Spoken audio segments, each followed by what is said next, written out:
Hello, everybody. Can you hear us?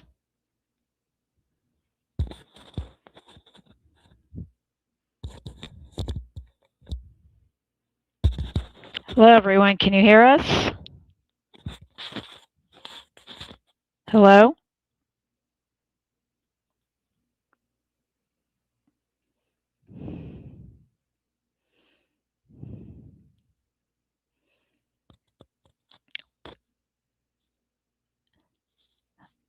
Hi, can everyone hear us?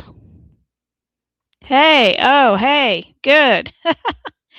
How is everybody tonight? That's awesome. I'm glad it sounds good. That's great. I'm trying to get the presentation loaded up. It's taking forever, and it may just be a discussion if I can't get it to go. Oh, there's New Day. I'm gonna add her on. There we Hey, go. hey, hey. Hey, New Day. Hey, artist, how are you? Can you hear me all right? Hey, how is everybody? Doing good tonight? Happy Memorial Day weekend. Hope everybody's got 3 days or so off or more. Hello, Christina. Hey, Adrian. Lovely Adrian, pertinent, digital. I'm trying to get this. Let me get this default headset microphone. Let's see.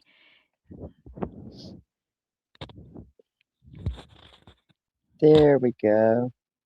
Now I can see comments. Can everybody hear me all right? How about you, artist? Can you hear me all right? Hello, hello.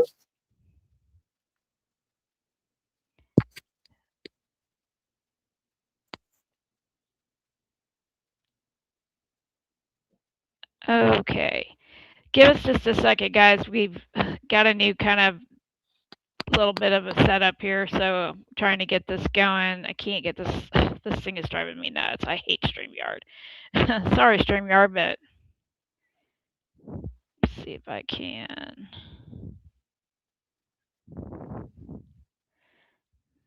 Go do this. Let's see. Hey, artist, can you hear me? Just a second, guys. Sorry. Okay.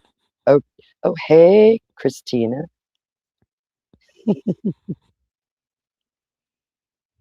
Yeah, StreamYard does suck big time sometimes. Hi, Adrian, Lisa, Digital. How you guys doing tonight? Yeah, there's a lot of y'all in here already. Pertinent, Callie, Critter Mama, Deb. Wow, you guys are awesome.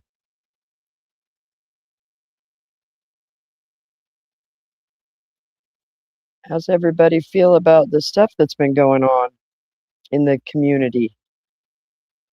We love you too, Adrian. Hey, Goddess. All the cool peoples. That's right.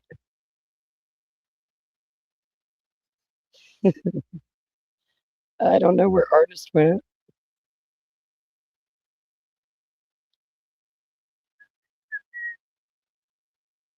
We are trying to figure all this stuff out. It looks like I'm on StreamYard like 3 times. I don't know what the heck's going on. Hey, are you guys there? Close some of these windows. I can hear you, Artist. Can you hear me? Yep, I can sure hear you. I can hear you now. Awesome. Wonderful.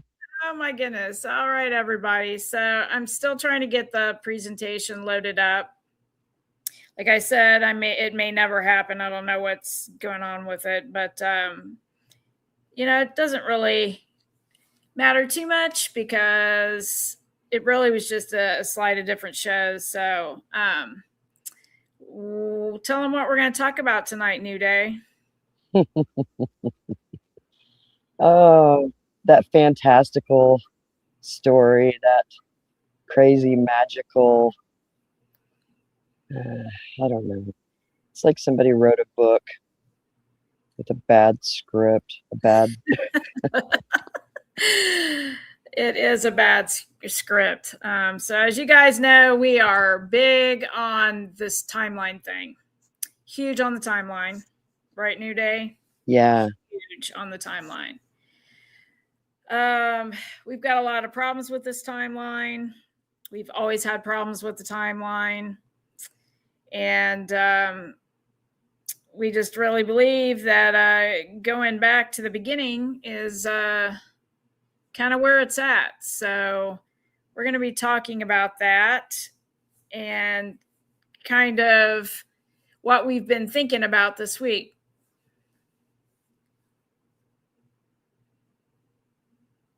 Uh-oh, I lost New Day, huh? Uh-oh, where'd she go? Come back in, New Day.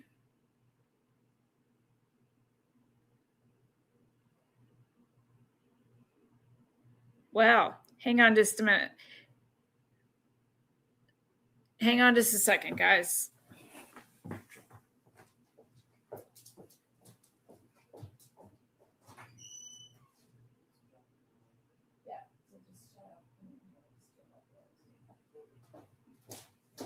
All right, sorry about that, guys. We're going to change of plans. StreamYard's being a jerk as usual. Oh, now you're back, New Day. What's Oh my God. up?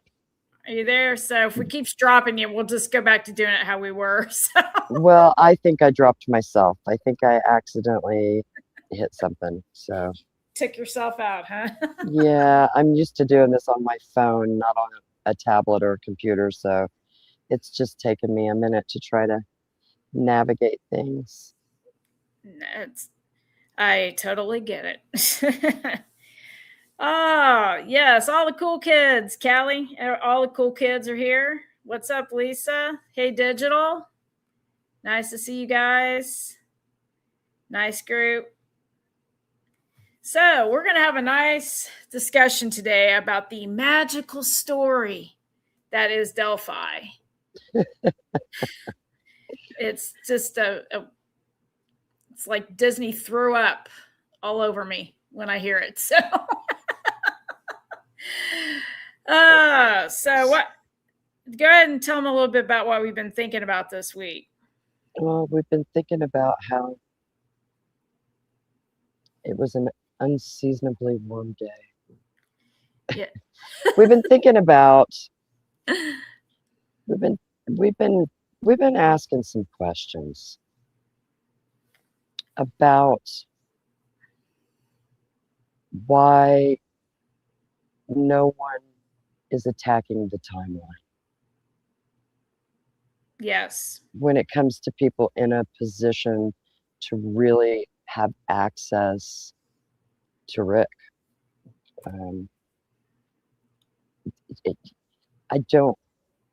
I haven't seen anything that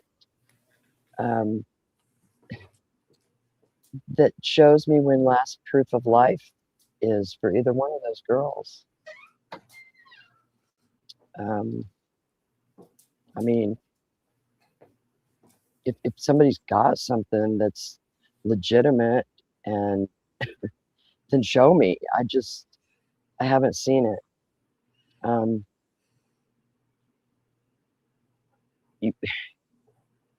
I've done a lot of going back to the beginning this last week, and it's always interesting because I think sometimes I don't even know how the new information that I've learned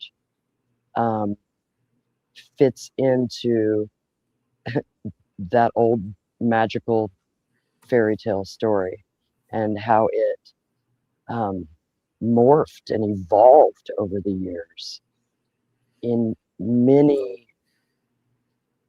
by many people on many portions of it.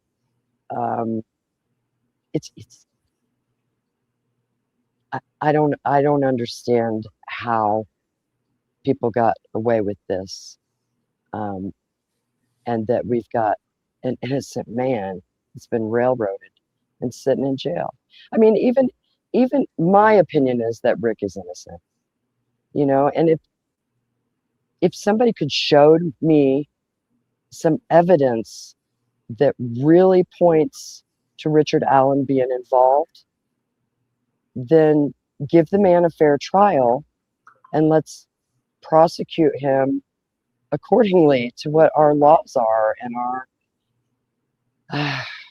wow. Yeah, it confounds me. I mean, I'm at the point. I mean, I've been at the point that this guy just, like I said the other night, he and Kathy moved into the gates of hell and had. I mean, they moved right into this town. It's just like the gates of hell. Like I don't know how else to put it. And they had no idea. I don't think that they had any idea what this community is, or oh my goodness, such a cast of characters and a big story that makes no sense. Well, it sounds like it. The more and more that I hear it, it sounds like I said, a book that somebody's trying to write, some story, some fantasy. And the damnedest thing about it is that wasn't even the warmest day. No, it wasn't. So actually, Deb's yeah, asking here, go ahead. like, has anybody ever searched to find exactly what the temperature really was that day?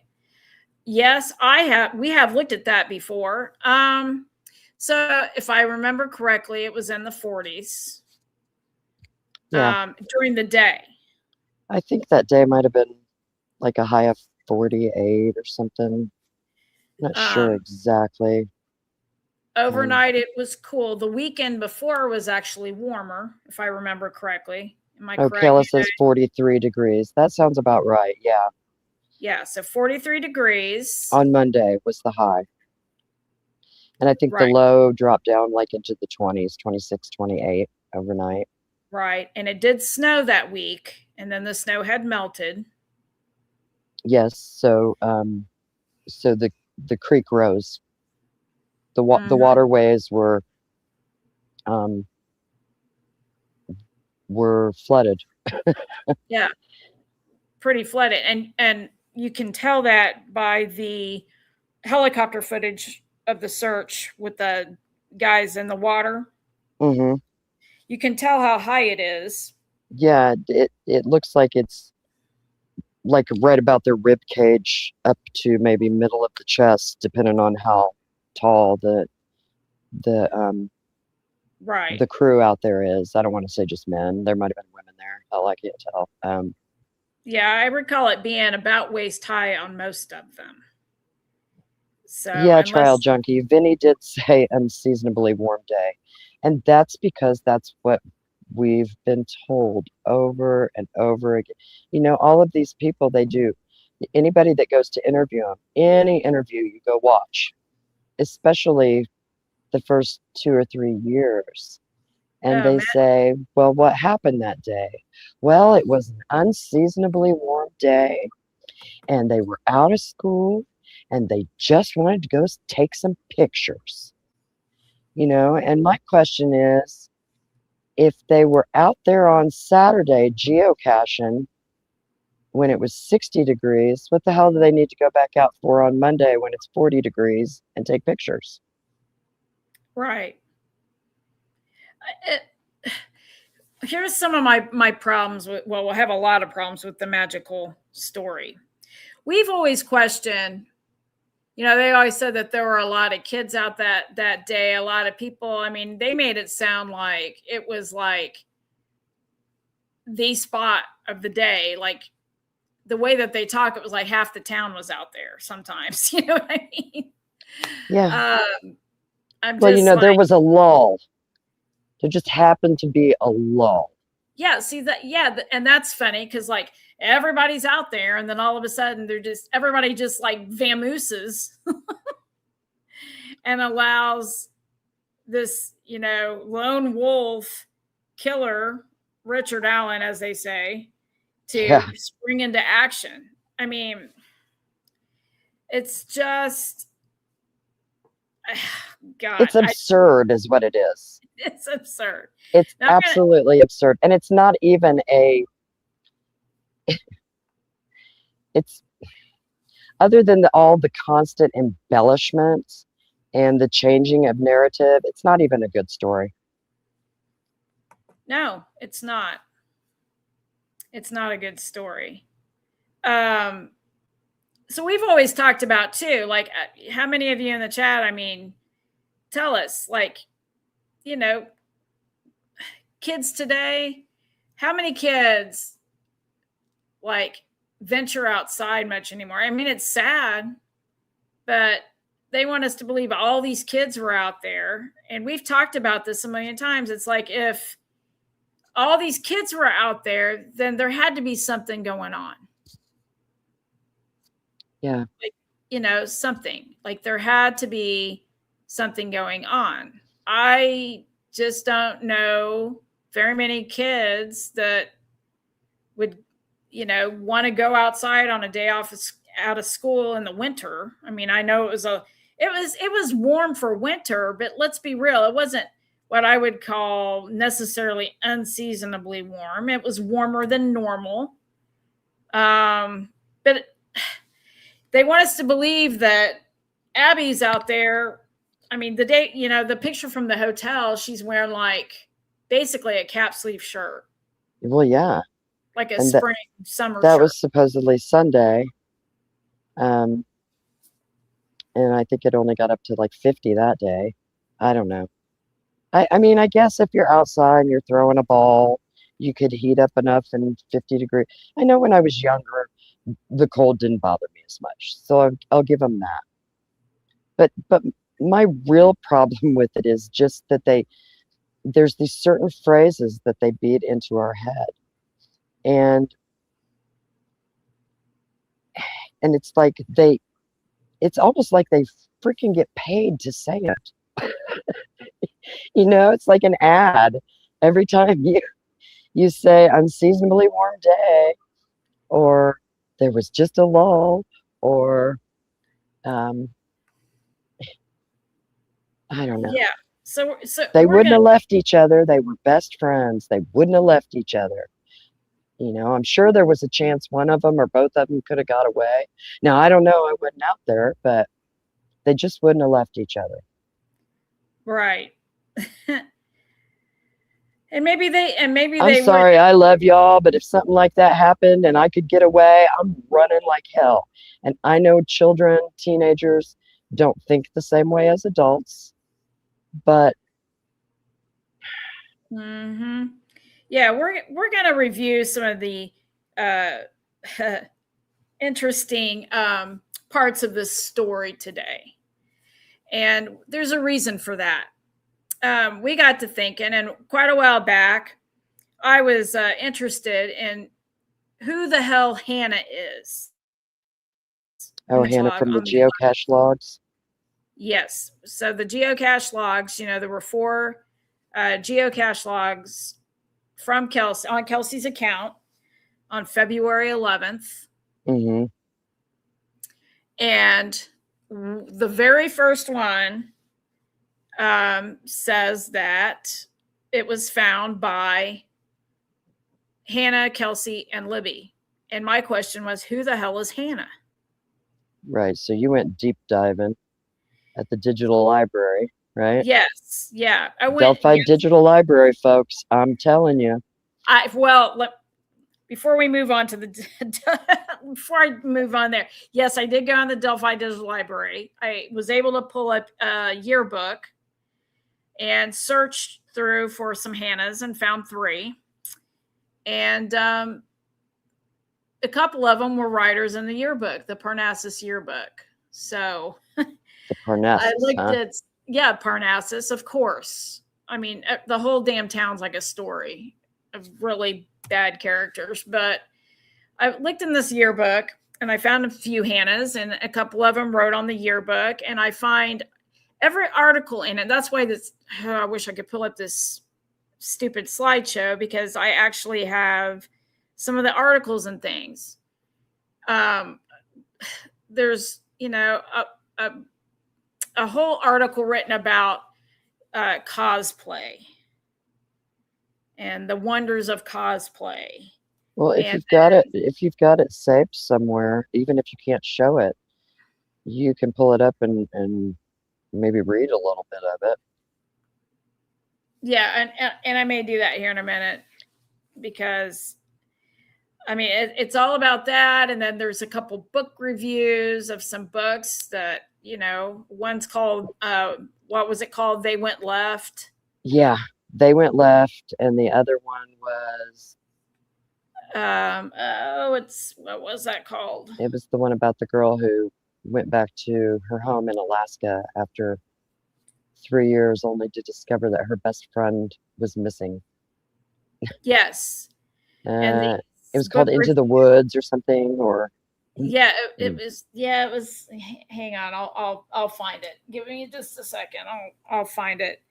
Yeah. But yeah. So all these articles and everything else, and I remember my daughter is kind of in between Kelsey and Libby's age, and I remember some of the stuff she was telling me back then, and I know that was a time when I started seeing like kids in the grocery store wearing, tails and ears, and then the fluffy furry thing came forth, and it's just we live in a world where kids are online a lot, and they're in gaming platforms, and they're in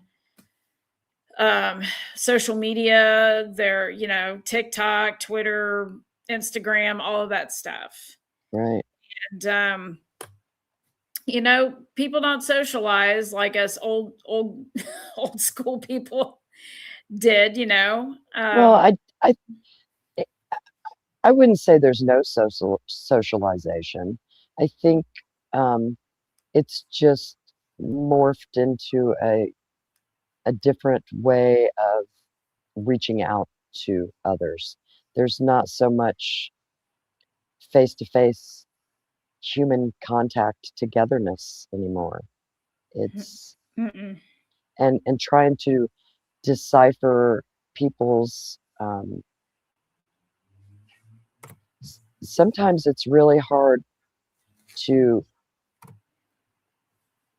I tend to jump to conclusions a lot when I'm communicating with someone in only text. Yeah. Because you can't convey emotion really without using some weird emojis, and who wants to get caught doing that these days? You never know what you might be putting out there, I mean, hell, it's so strange. No kidding. Well, so we were talking about all of this, and then we were talking about some of the things from the very beginning, like some of the rumors that were out there floating around, right? Yeah. And at the time, it seems to me every time we come across, some of them have turned out to be true, or at least, or there's portions. There's like a bit of truth in it, and you kind of have to. After a while, it comes out. It just does. The truth always surfaces. It always does. And these people are. They're digging their graves deeper and deeper and deeper. Yep. So we were talking about that. One of those rumors was that there was something being filmed out there. And then we've heard rumors about the murder being filmed, and we've heard all of these things. Yeah. And then we've got this fantastical story where the girls get up in the morning and eat banana pancakes, and Libby begs Kelsey to take her to the trail, and then Gamma says it's okay if they can get a ride home, and so they ask Derek to pick him up. The whole fantastical story, and they're going out on this wonderful adventure on the trail to this creepy bridge. I don't mean to laugh. I'm just like, I'm not laughing because it's funny. It's not funny at all. No, it's disturbing. What happened is terrible. It's disturbing. And this community has been led on a wild goose chase for damn near a decade. And they're begging for help, begging for tips, even though they've got over 65,000 of them. And search far and wide. And the whole time we're being told this is most likely someone from this community, someone who works in this community. Yeah. Someone that knows the trails. And that goes for everybody who was out there that day. Yeah. Every single one of them that came forward as a potential witness. Right. Fits that criteria. However, there are other individuals that were out there that their phone data, their ever evolving and changing stories, with these same little catchphrases put in them, no matter what we hear.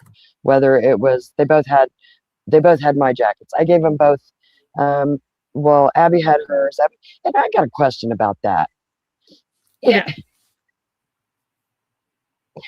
I don't know what, because we've talked about some different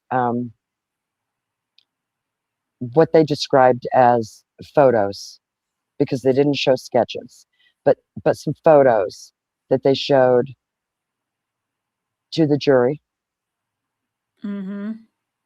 And supposedly we have a photo of the girls in the vehicle, and I've seen several different photos of the girls in a vehicle, but the one they tell us is from the day of the 13th is a very peculiar looking string off of the gray zip up sweatshirt that Abigail Williams is wearing, which we were told for years and years and years and years. I made sure they took jackets. I made sure they had something. And then Kelsey wants to come on and well, people want to say, one time I said jackets, and one time I said hoodies, and one time I said sweatshirts, and and I'm like, no, chick, nobody is arguing about what you referred to it as. It's a wrap. It's something to put on to keep warm. I don't care what you call it. And that's not what I'm disputing. What I'm disputing is whether you gave those girls your sweatshirts, right, or whether both of those girls took items to keep warm out of the back of your car that belonged to you, Kelsey, because that's what you told us. Right. And then you got on that stand and testified to the fact that Libby took something out of the back of the car.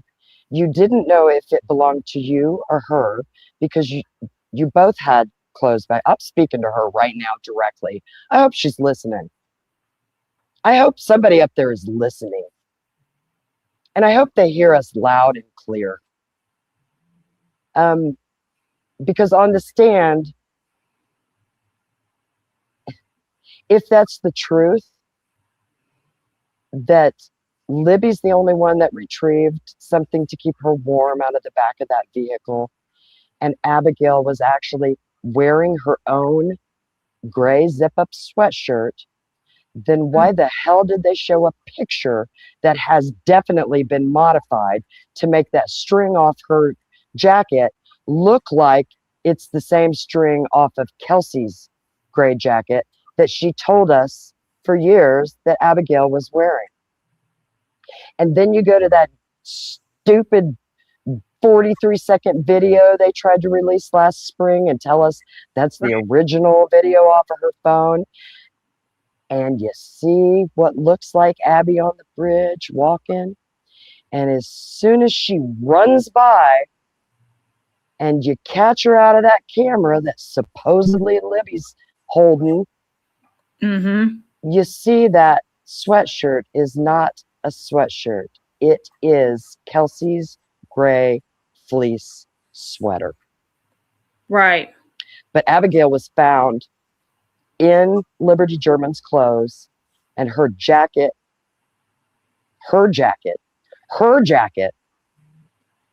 was in the creek. Right. So don't tell me that 43-second video is real. So there are so many things like that that could be presented as a defense. Those people perjured themselves left and right. And if they didn't perjure themselves, then all of the evidence has been tampered with, and they are fake facts, which means they're lies. Right. Well, you know, if you guys listen to us, and most of you do, and there's a few new people in here, and hello, everybody, welcome. Hi, welcome, Tripper. Yeah, go back. We haven't been on that long. We've just really gotten into some good conversation in the last 5 minutes or so. Go back if you want. Listen to it on 2 times. I'll be sounding like that, and you can catch up real quick. Where's the pic of Libby looking down off the bridge that was taken? That we're going to talk about that, because no one ever saw that. So let me see if I can. But let me see if I can load this. Yeah, you pull that up, because we've been talking about the 2 photos that were not on the camera roll that were shown in court, right? Those photos were shown in court, right? Yeah. The one of the empty bridge that we've seen all those years, and the Abby Snapchat photo. Were those were shown in court? I believe they were. If anybody knows for sure, alternate facts. Yeah, Kayla. So that's what sucks, is that a lot of lying by omission too. Right. Oh my God. Yeah. I don't even know if I'm on all comments. I'm probably only seeing part of the chat. Let me see. I may just have to. I'm trying to. I'm just gonna have to share my screen. Let me see if I can pull up my screen. Hold on a minute. Give me just. Yeah. Well, should we talk about the photos? Let's talk about the photos. Yes. Let's talk about the photos.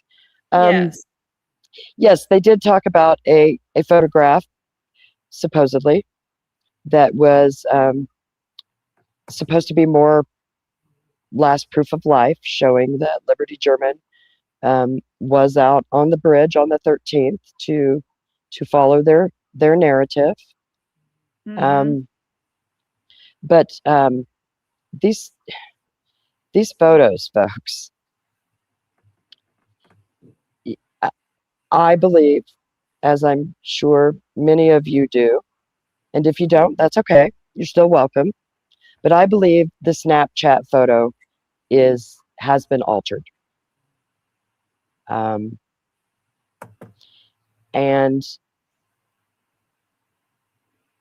those shoes are horrendous. It's crazy. Okay, so we've got some. I don't know how many of you follow Eye of Apophysis channel. But he's like one of the main people in the Delphi community. That he doesn't do live streams. He doesn't talk or join live streams. He just produces videos, and he's really good at layering them. And what I've discovered over the years that he's been present with us in this community is that he's got a knack for encrypting things, and each thing that he reveals have many layers to it. They're like usually at least 3 layers deep of revelation within one thing. And a lot of times I only pick up on that one thing he's showing right off the bat. And it won't be until later that some time goes by, some discussion happens, some new documents are filed, some of the defense team talks a little bit, or even some of the prosecution, the state, and the bootlicker YouTubers, they talk. The troll farm, they talk a little bit, and it gives away these things. And when I go back and I watch that same video again, maybe 3 or 6 months later, I see another. I'm like, oh my goodness, how did I not see this? He's saying 2 things, and it's always the music is saying something, not only the lyrics, but a lot of times the title of the song or the album that it comes off of, some of the background or history as to how that song was written and recorded. It's just, there's a lot of things. He leaves all these clues. There's always a clue in the music. There's always clues and several clues in the visuals. And there's usually little Easter eggs too, hidden all over the place. And the reason I think that he's done that is because that's the way these crimes were perpetrated and presented to the public. They are cryptic, and that's what makes this so difficult. And this last week, looking back at a lot of these things and a lot of the pressers and a lot of Doug Carter, because that man's taken me up and down on the emotional rail. I don't ever know if I love him or hate him, if I trust him or think he's a pile of worthless, the rest of them. And I go back and forth with it as information and things come out and evolve. And I think that's because going back and watching, he gave us, I've discovered, as I think you have this week, artist, he was telling us the whole time. And the way that I think Indiana State Police and the FBI, when these crimes first happened, I think they knew immediately who committed these crimes. I do too. Yeah. And I think if people would, you guys have great information. Sorry, I'm not really paying attention to the chat right this moment. You guys have great information, and I love the open forum of people being able to share their thoughts, their ideas, what they've heard. I think it's real important, though, that as a community, we start being very clear when we're in communication with the community, that if it's something we heard, that we say, blah, blah, blah, blah, blah. Now, this is something that I heard, in my opinion, it seems to fit some of the theories or speculation I have with this case. I just think I think we need to be more clear about things instead of just spitting out. I think I think this is so subliminal and cryptic. Yeah, in the things they've shown the public and asked for help with, that's why there is a massive obsession for most people that come in and start researching this. I agree. Can everybody see my screen right now? Because I can't see you. Can you guys see that? I don't see anything yet, but I'm just looking at the chat. So Ah, crying out loud. I hate StreamYard. I really do. Let me see here. So you know what, artist? What's that? A sketch is not a photograph. Nope, it's not. A sketch is not a photograph. It's something that resembles a photograph. Right. Is it something that resembles a photograph? Oh, are the photographs that we've been looking at for a decade that are not on Liberty's phone, are they photographs or are they sketches that have been made to look like photographs? Well, and that's been one of the, that's been a very pervasive, that was a very pervasive statement throughout the case before trial, right? Yeah. A sketch is not a photograph. A sketch is not a photograph. It's something that resembles it. And so what is it? Is that it the picture of the old bridge guy face, or the sketch? I'm sorry. That's what I want to be clear about too. I want to really be careful with words these days, because I see so much misinformation, and I see misinformation from people that have had their hands on discovery. And I don't know if it's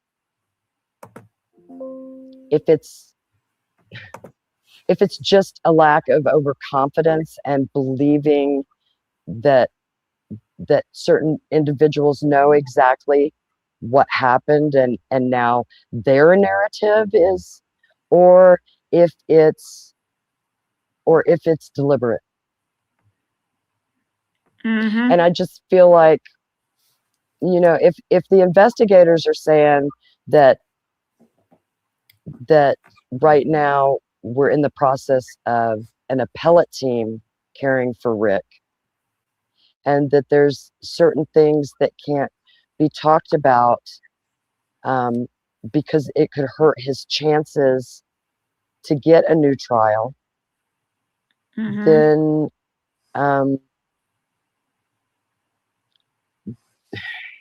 I'm just going to say it.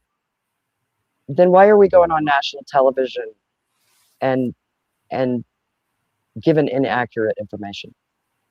I don't know. You're breaking up a little bit. New Sorry. Day. Oh, that's okay. I'm concerned about that. When we reached out to an individual in this case that was part of that investigative team for the defense, because we had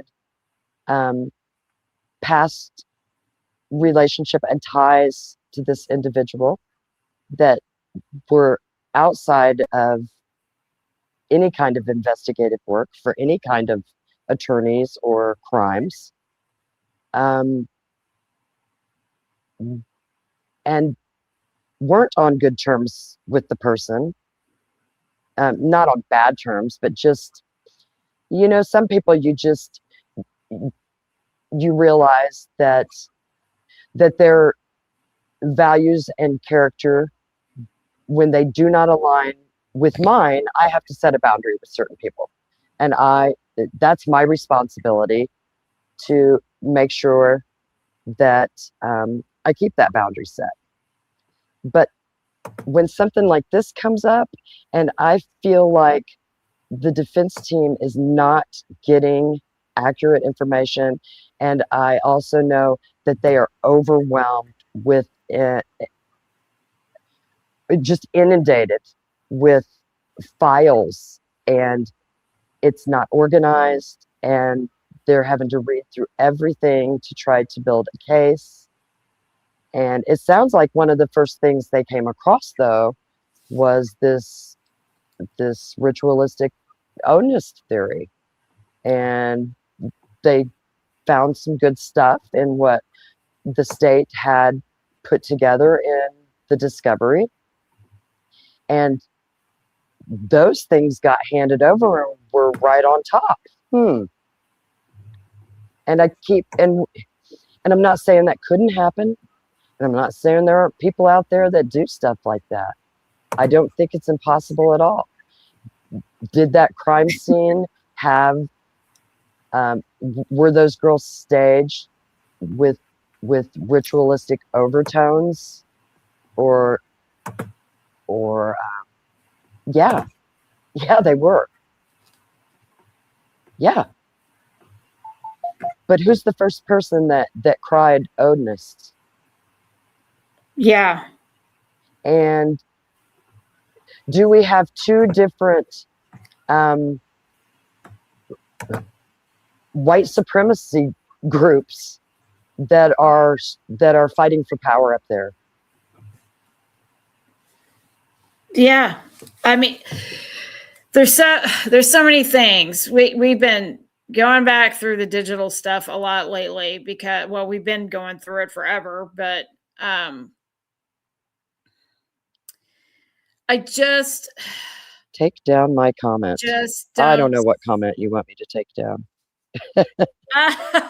Becky did cry Odinist first.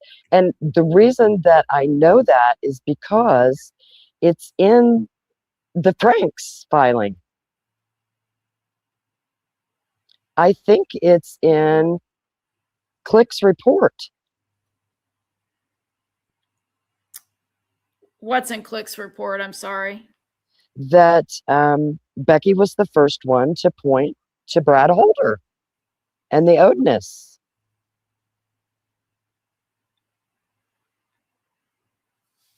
Can you hear me? No, not really. You're kind of breaking up. I was saying that the family are the first ones that pointed out Brad Holder. Oh, yeah. Yeah, they were. They were. They absolutely were.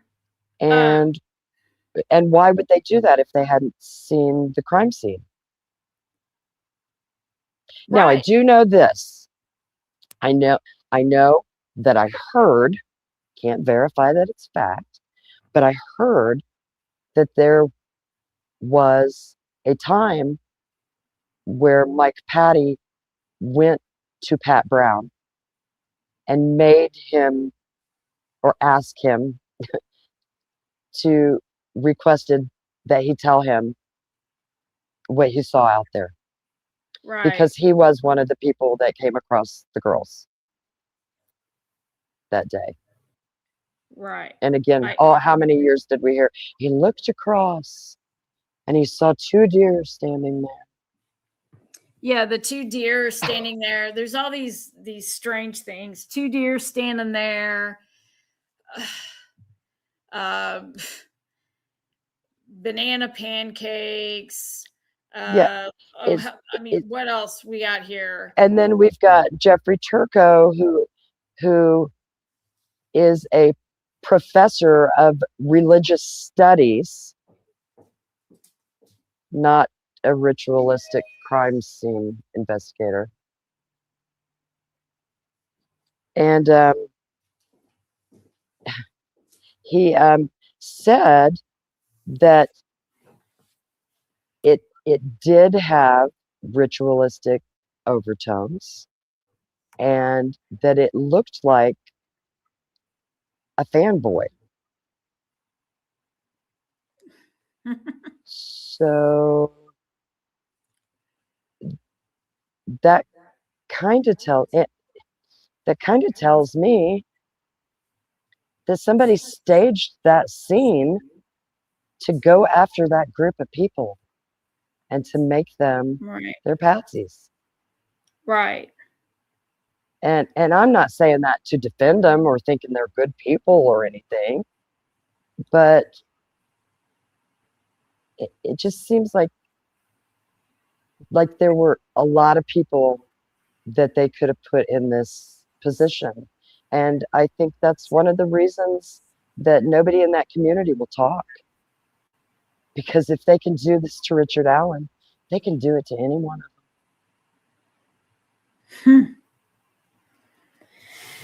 Absolutely, they could do it to anybody. And that's the scary part.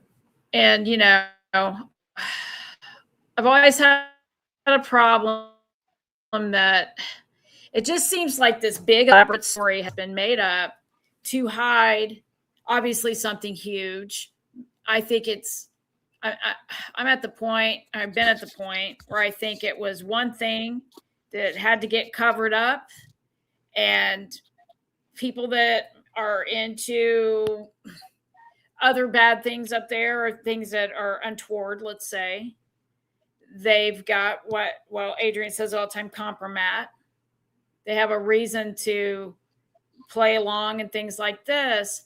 But it's like, if that's the case, if a bunch of people up there are covering up stuff and running around covering up this and that and the other, yeah, then what is the root cause? What is it?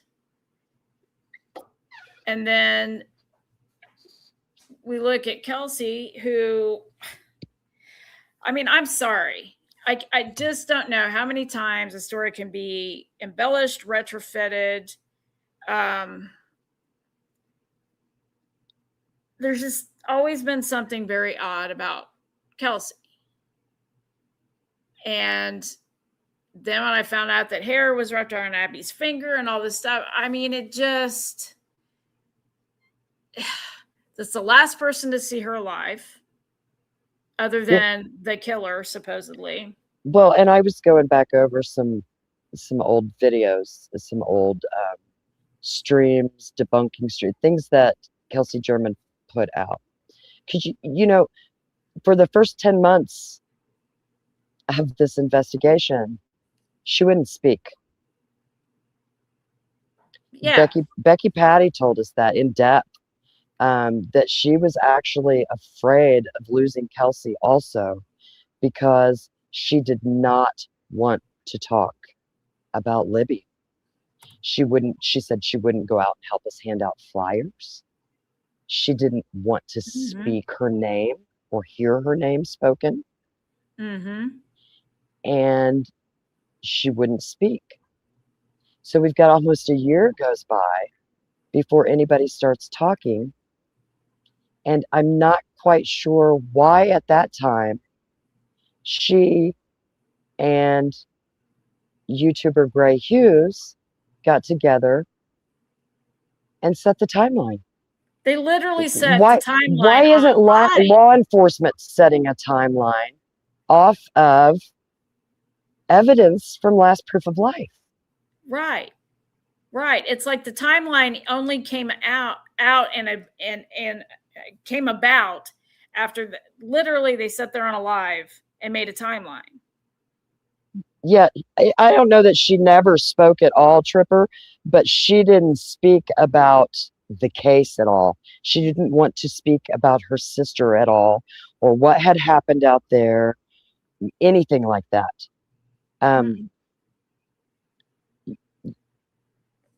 So no. I don't know. And then once she did speak, the first time we saw Kelsey or heard from Kelsey was in December of 2017. The family went onto the Dr. Phil show. And then shortly after that, they went on a couple other shows. I think one was Megyn Kelly, and another one was maybe, I don't remember, Dr. Oz. I can't remember. But there were at least three like primetime afternoon shows that they went on, national shows that they went on and were able to tell their fantastical, magical story. We even got to hear Jerry Holman sit on one of them and tell us that, oh yeah, he thought that sketch was A witness that was out there that had seen Mike Patty, and he thought that old bridge guy sketch was just Mike Patty. Yeah. But yet they're showing it all over the nation and eventually globally. And we've got billboards all over the place with big, huge pictures of the two victims plastered up there, and then a picture of our still image of our BG that is about a third of the size. Are we looking for the girls at this point, or are we looking for the murderer? Oh, we're looking for somebody to blame this on. Let's think about this too. I just totally forgot what I was gonna say. Yeah, 10 months before hair would regrow if follicle wasn't. Yeah, Matt. A lot of things. There's a lot of things that can happen in 10 months. Let's talk about that piece of hair, or that the hair piece or the clump. Which hair? Well, I'm speaking about the hair wrapped around Abby's finger. Okay. Well, we do know who that belongs to. Emphatically. Here's a fact. Yeah, right? The fact is that is Kelsey's hair wrapped around Abby's finger. Not stuck between her fingers, not factually DNA tested. Right. Yes, not on her supposedly borrowed sweater, whatever the hell she was wearing. That Kelsey said she was wearing anyway. It is a piece of hair that is wrapped around her finger. Containing root follicle. Yes. So, and then the excuse or the reason how it got there is because it got on the sweatshirt and the laundry and then wrapped around Abby's finger. Okay, so how does a hair get wrapped around your finger by putting on a sweatshirt? Well, I don't know. I don't know. But they kind of gave themselves away by not testing it until they were asked to in pretrial. See, it's like the prosecution had, even Robert Ives told us, there was so much physical evidence that you would have thought it would have been solved within just a matter of a few weeks. Oh, Robert even Ives, back in like the 60s or 70s. Without all this technology.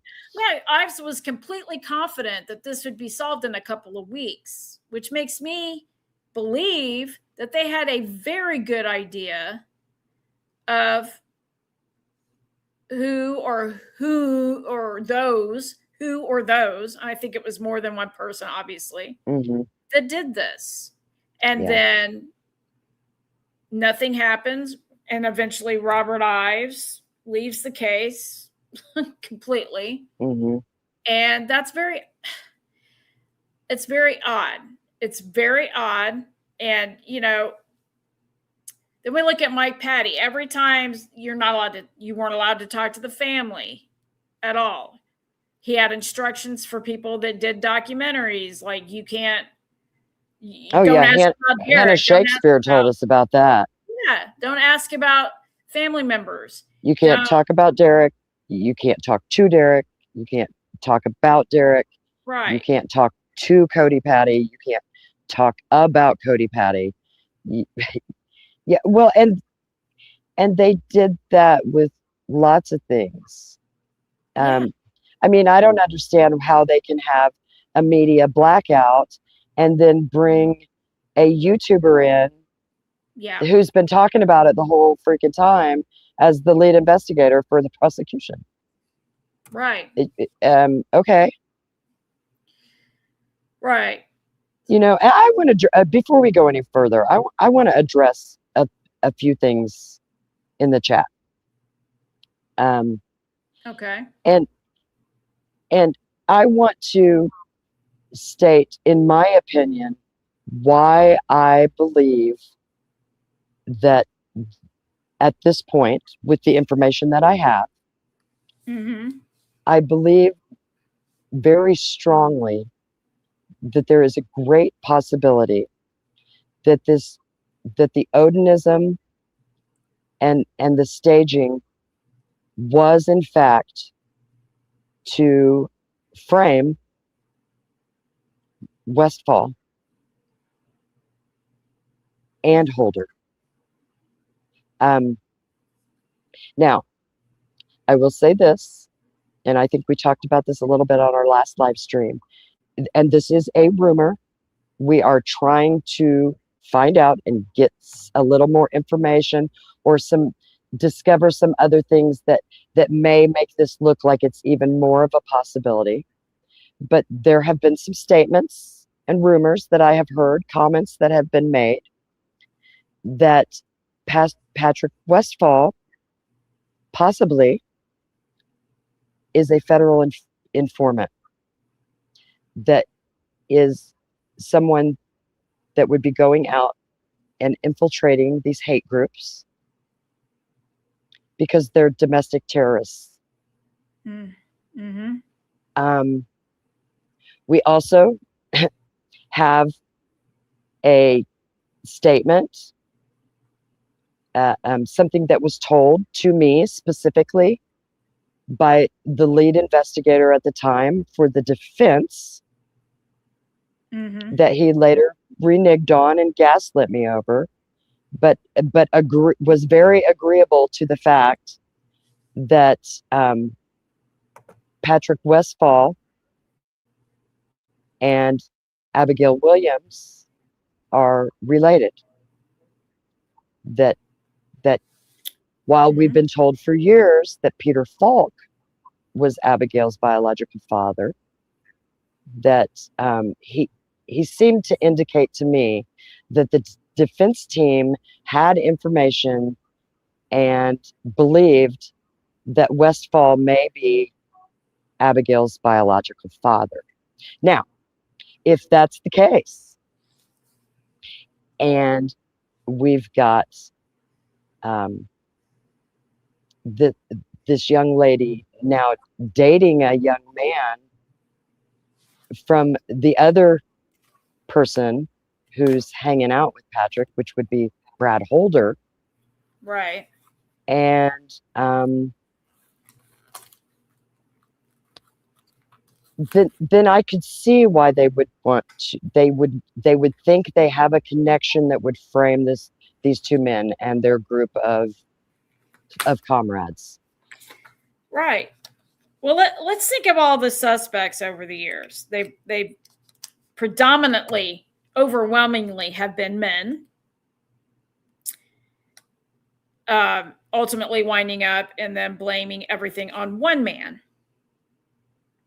It's always been men. Yeah, we're looking into that, Christina. If there's any way you could help with that, or any of you guys, any of the things we talk about, don't take my word for it. Don't take artists' word for it.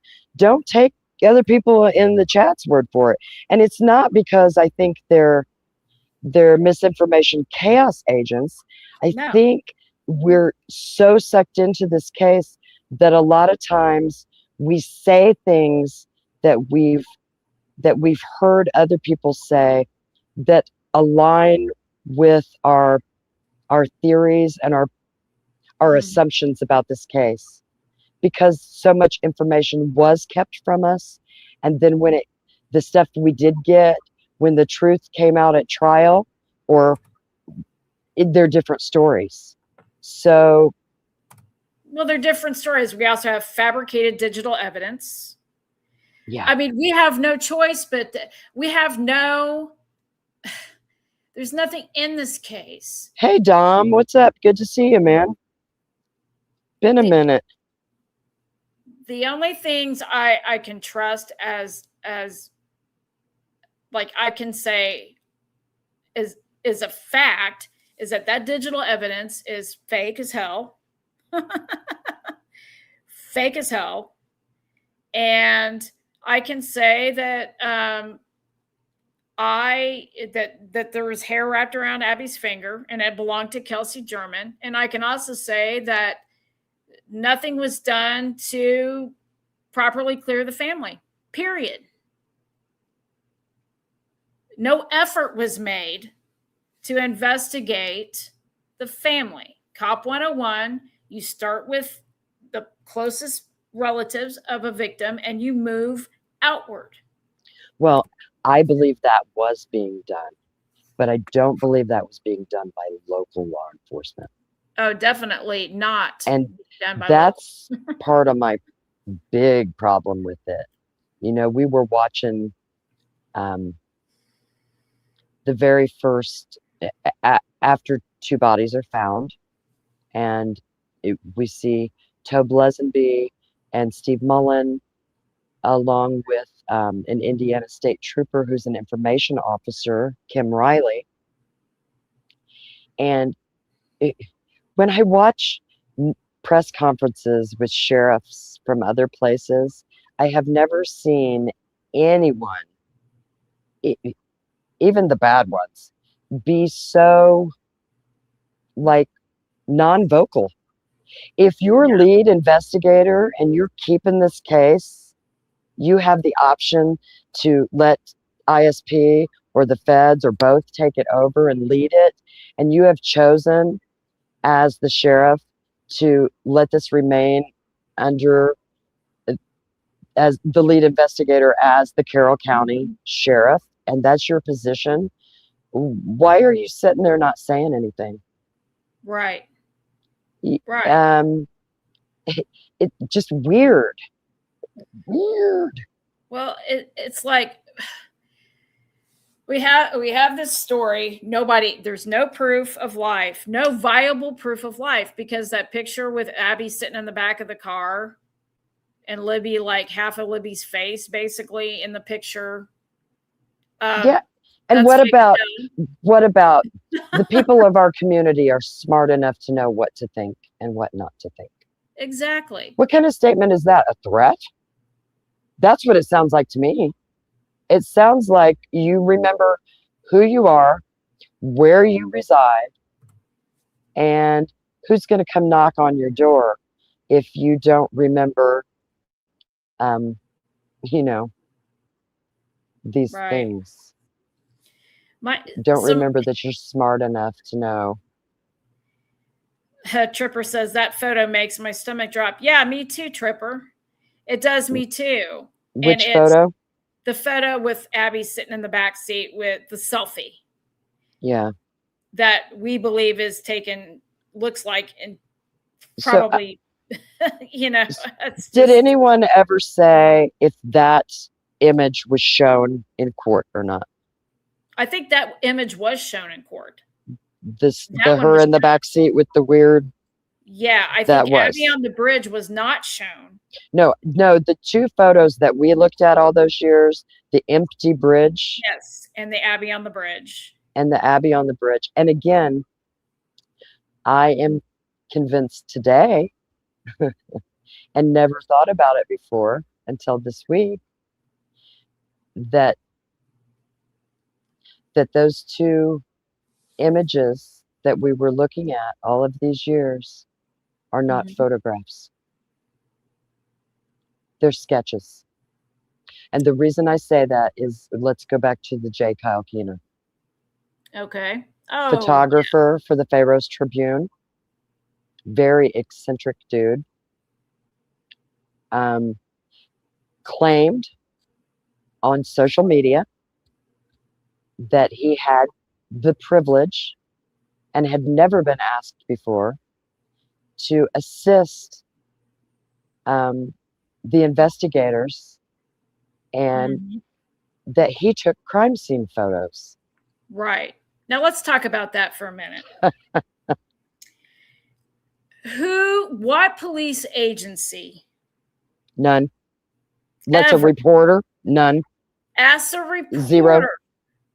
To take crime scene photos when you have FBI assisting. That's right. You, and you have FBI crime techs there.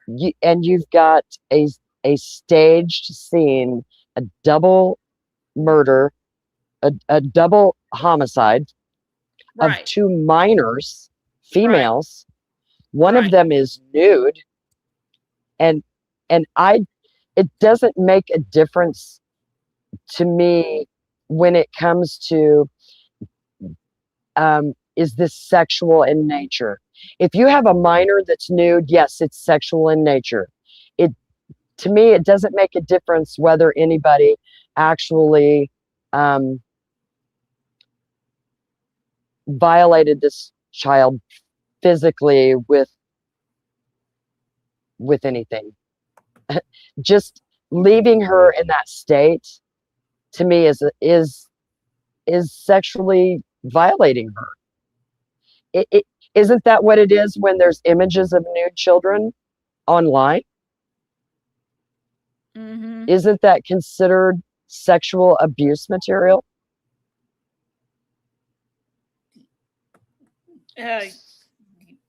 Yeah, I think so. So, Right?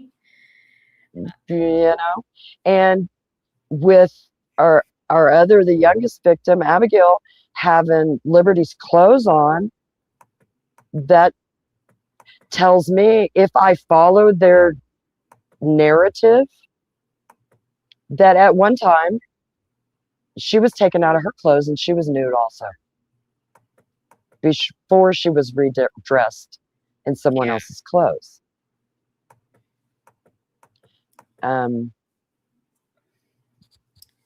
Well, let me get into this one. So Deb says that somebody in another chat was saying Kelsey and Libby are not full sisters. Let me tell you this. That came up here last week. Yeah. And we said it was speculation.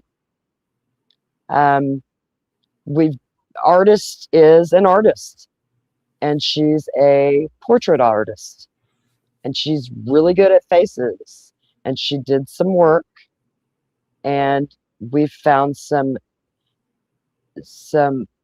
strong resemblances in facial features and body features and mannerisms and speech that seem too close for two people that are not blood related at all. Right. So we came up with that speculation and rumor. So you heard it here, right here. You did. However, and it doesn't make it fact. No. This is something that we've theorized about. But interestingly enough, Stacey Diener asked Kelsey more than once. Well, Stacey asked not only Kelsey, but she also asked Becky Patty if Kelsey and Libby were full sisters. Not just are they sisters. She asked if they were full sisters. And they both responded yes, they were. Mm-hmm. And maybe they are. But that's a curious question to ask. I think it's a curious question to ask too. And like we've talked about before, we're of the opinion that a lot of these things come up in an effort to serve as a preventative measure to get ahead of the public finding out the truth, or that they've been lied to all of these years, or it's like they know that it might come up, so they make up a reason ahead of time so that they don't have to come up with an explanation to everybody after the fact. So they say it ahead of time so that everybody go, well, she already said, that this happened, or, oh yeah, you know what I mean? You guys know what I'm saying. It seems like an odd question to ask. It's almost like she assumed that this question would come up from the defense, so they had to get ahead of it. They had to get ahead of it. Pertinent. I like what you're talking about there. Trying to see that Julie Melvin is Cody Patty's aunt. And the reason that your comment stood out to me is because we've heard a lot of half-truths too, or a lot of things where there's there's vital, pertinent information that some of these local people are putting out that they gloss over part of it or they omit part of it. Julie Melvin being Cody's biological aunt. But what she doesn't tell you ever, she tells you she's Cody's biological mom's sister. What she doesn't ever tell anybody is that Cody's father is Becky Patty's brother. So there's already blood relation there. Right. Cody is actually cousin to those girls. And when he came to live at the house, and when they adopted him and he took on the Patty name, and because he's older than they are, they call him Uncle. But he is biologically a cousin. Yeah. Through Becky and through Derek's bloodline. Right. But then Julie also said that I can't, this is going to be an exact quote. She said something once to the effect that, I don't remember how it was said, so I'm not going to say it, but I'll find it and then we'll talk about it another time. That's fine. Let me give you one more example. Again, this isn't, I'm not sure why this happens. I'm not sure if it seems like it's on purpose, but that's just my assumption. And you know what happens when we assume. But we have other locals that have told things that, and the thing is, most of them are supporting the fact that they believe Richard Allen is not guilty and that he couldn't have committed these crimes. And they stand with the defense and they have fundraisers and they join ranks and they all say that they're fighting for Rick. And good, I hope they are. But we have things come out like there's a local that does a lot of stuff with the community. And we heard one time this individual has a lot of connections through Derek German in the past and his dealings with the meth world around there, the drug trafficking that was going on, and the production of methamphetamines, and the people that are connected to trafficking that stuff and producing those things. And we were told when we heard about Tina Rodell, who was someone who came on early and tipped in some folks. She had a daughter that was said to have been initiated in a gang initiation out at the bridge. She left her house, if I recall correctly, and if I'm wrong, somebody tell me. Early morning of, I think it was the 13th. But she didn't come back home until sometime on the 15th, I believe.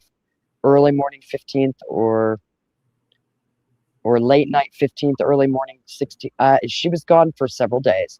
She contacted her mother, according to her mother, Tina, and told her she was out there. She had been gang raped in this initiation, that she had stabbed a girl in the neck, and that she possessed this young lady's earrings. Right. And Tina told through the story, this Tina Rodell, that had been tipped in and that jewelry had been turned over to law enforcement. Well, Tina's got a sister, a half sister. And what's her name, artist? You're going to put me on the spot. I'm Christy sitting here Martin. eating candy. Yeah, Christy Martin. And this local who was in that world for a long time, and thanks be to God, he got out of there and got clean, and he's much better off. And he wants to help Rick. I believe that's true. But tells us that these girls were friends and they were like sisters. That's what he tells in his story. They were like sisters. And I'm like, no, wait a minute. How come I know, who doesn't know these people, never had any contact with them, never lived up there in that area, never seen any of the discovery? How come I know that they're half sisters? And you're acting like they were just like sisters. Because that makes a difference to this case. When Christy Martin and Tina Rodell are sisters. It does. It does. And we found that out a long time ago too. And we verified it through obituaries. Yeah. That is, in fact. And if I sit here and think about it, I can come up with 20 different things that are like that in this case. Yeah. And so it seems to me that it's either deliberate, because maybe some of these people aren't really cheering for who they say they're cheering for, or more likely they're being told what they can and cannot say. And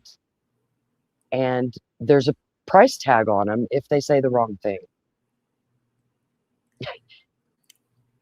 And I guess that's all I want to say about that part of it right now. But I do want to go back to those. Remember, a sketch is not a photograph, but not only does it resemble something like it, but I believe that now that we have two sketches, if you place one on top of the other and turn it slightly, and then drop those sketches, the person responsible for the girl's death will be behind it. Yep. And so something I want this community to look at, I need you guys' eyes. I need your eyes this week. And from here on out, I need you to go back. And instead of looking at those two, what we've been told are photographs that don't, that are not on Liberty German's camera roll of the same device that 43-second video and the audio of Guys Down the Hill came off of. Right. I need us as a community to stop looking at those. And I want us to go and look at those sketches, not to determine who the two men might be that are depicted in the sketches, but to determine if those two images that they say are images that aren't on the camera roll are sketches that they knew when they knew they weren't on the camera roll were actually sketches that came from J. Kyle Keener's collection of other sketches that help create the templates for the amalgamated bridge guy and the fake representation of Abigail Williams on the bridge in a snap photo. Those two photos that aren't photos that I believe now are sketches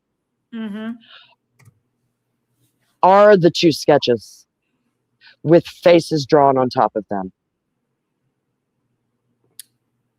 And we're looking into that for sure it's a possibility, because when I look at those sketches and start messing with those sketches and the exposure and the lighting and the cooling and look at exposures and things like that,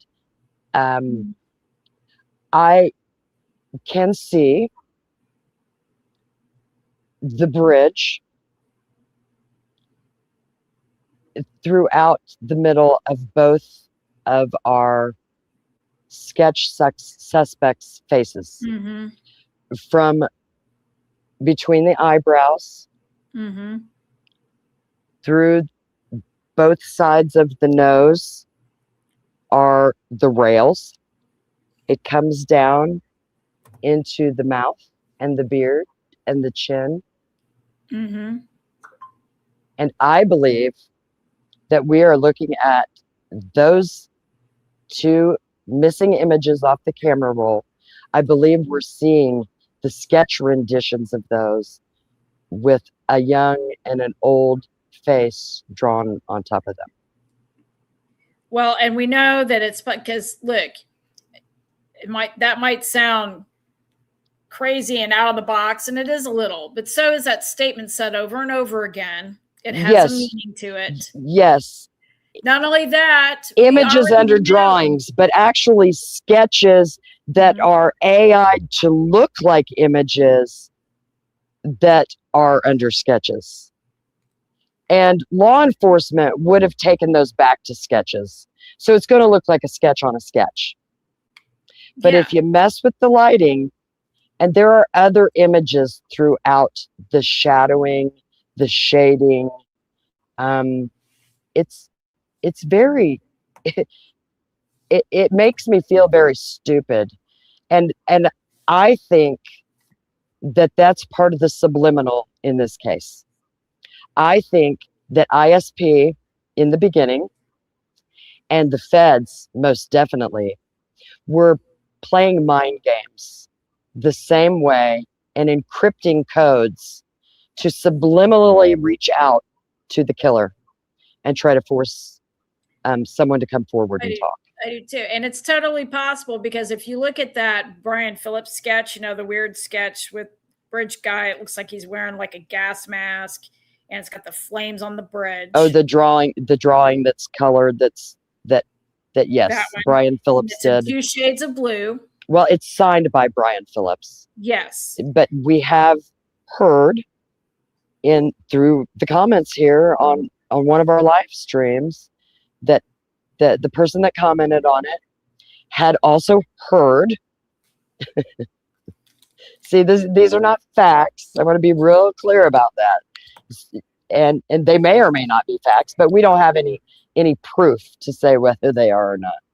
That oh, it's just ridiculous.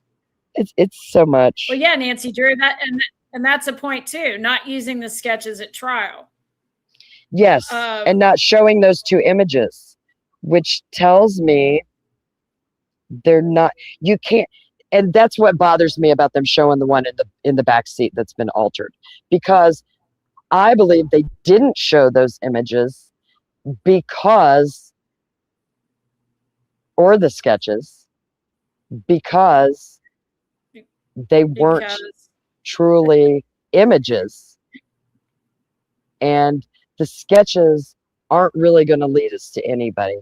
Doug Carter told us the first 2 years of this case, no one saw Bridge Guy. No one. No one saw the girls. No one. No one. No one. So where did the sketches come from? They come from people that were out there who saw someone else, and they just gave descriptions. And if those people were out there, who were all out there with cameras, which is another odd thing, what are we documenting, ladies and gentlemen? Are we showing proof that we are exactly where we were supposed to be at the time we were supposed to be by the powers that be? Are we showing proof of that? Are we and then posting that shit left and right on social media? it's entirely possible too, because we have the supposed sketch drawn by Brian Phillips, and there's things hidden in it, and they're more obviously there. Oh yeah, I never got to the end of that thought. It was someone that said that they had heard that Anthony Greeno actually drew that image that Brian Phillips' name is signed to. And I want to go do some handwriting analysis on that one. So we already know Eye of Apophis is already shown, and you can see anomalies in the digital evidence. You can see those anomalies, and Eye has a couple videos or several videos actually, where he points out strange figures in them. He makes it pretty clear that it's a walking photo album. Bridge Guy is a walking photo album, and the templates. Well, he teaches us how to look at this stuff for ourselves. He Yes. tells us how these cells go together in imagery, and when you see a disruption in the pattern, or a smearing in it, that is where an image has been altered, photoshopped, whatever you want to call it. And there's, and if you know this, you know it, but it's called steganography, where you hide photos within photos, or you hide code within photos, or Yes. you can even hide text within other text. And everything that in his investigation that he's shown us leads him to tell his audience in this community that that the images that we've seen, and especially the video that they brought out to show us the movement and the walk and the gait of this alleged bridge guy, Mm-hmm. and even the empty bridge picture, Yeah, photo, it's sketch, whatever the hell it is that they showed us for years, has images hidden in it. This is one of the ways that this dark web world of predators operates.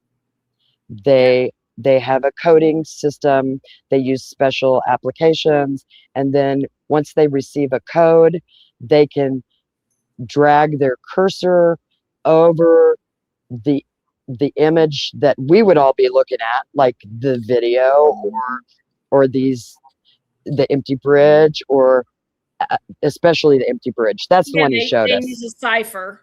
And they use a cipher. That's right. And they're able to unlock what's covering those images. And according to Eye of Apophis, the entire crime is laid underneath that. Yep. And Nancy Drew, she says they gaslight us and say we are seeing pareidolia. Well, Eye of Apophis said he brought that point out, that a lot of people are going to say this is pareidolia.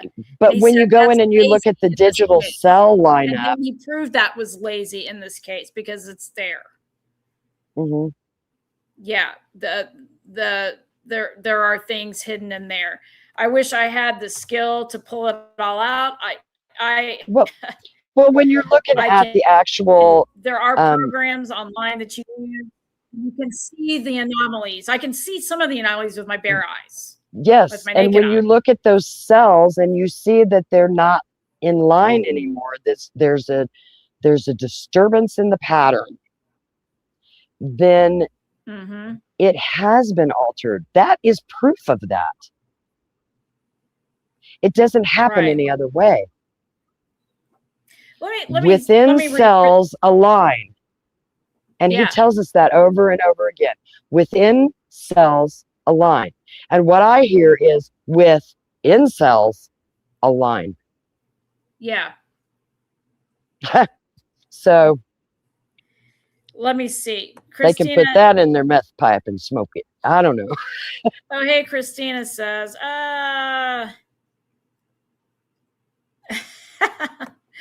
Oh, that's a good one too. Oh, where is it? I'm trying to go back and read it. She was saying, oh shoot, where did it go?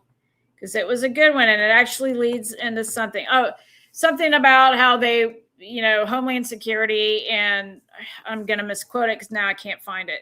Well, say it again. Tell her to say it again. Hey, Christina, put up the post you were talking about them about, oh, here it is. I found it. Never mind. I got you. Save your typing fingers, girl. If I don't. Be all right. Need to be secret or withheld from the public. When that happens, it's self-protection, not for any other reason, in my opinion. I believe that, that's very valid. But I got to thinking the other day, what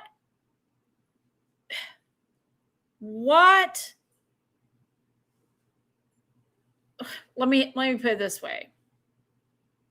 A long time ago, I have said something about how when certain things happen in a community, a veil of secrecy goes down to local law enforcement. Yeah. Because it's something that they don't want the public to know exists. Mm-hmm. Well, and think about the amount of pride they have up there.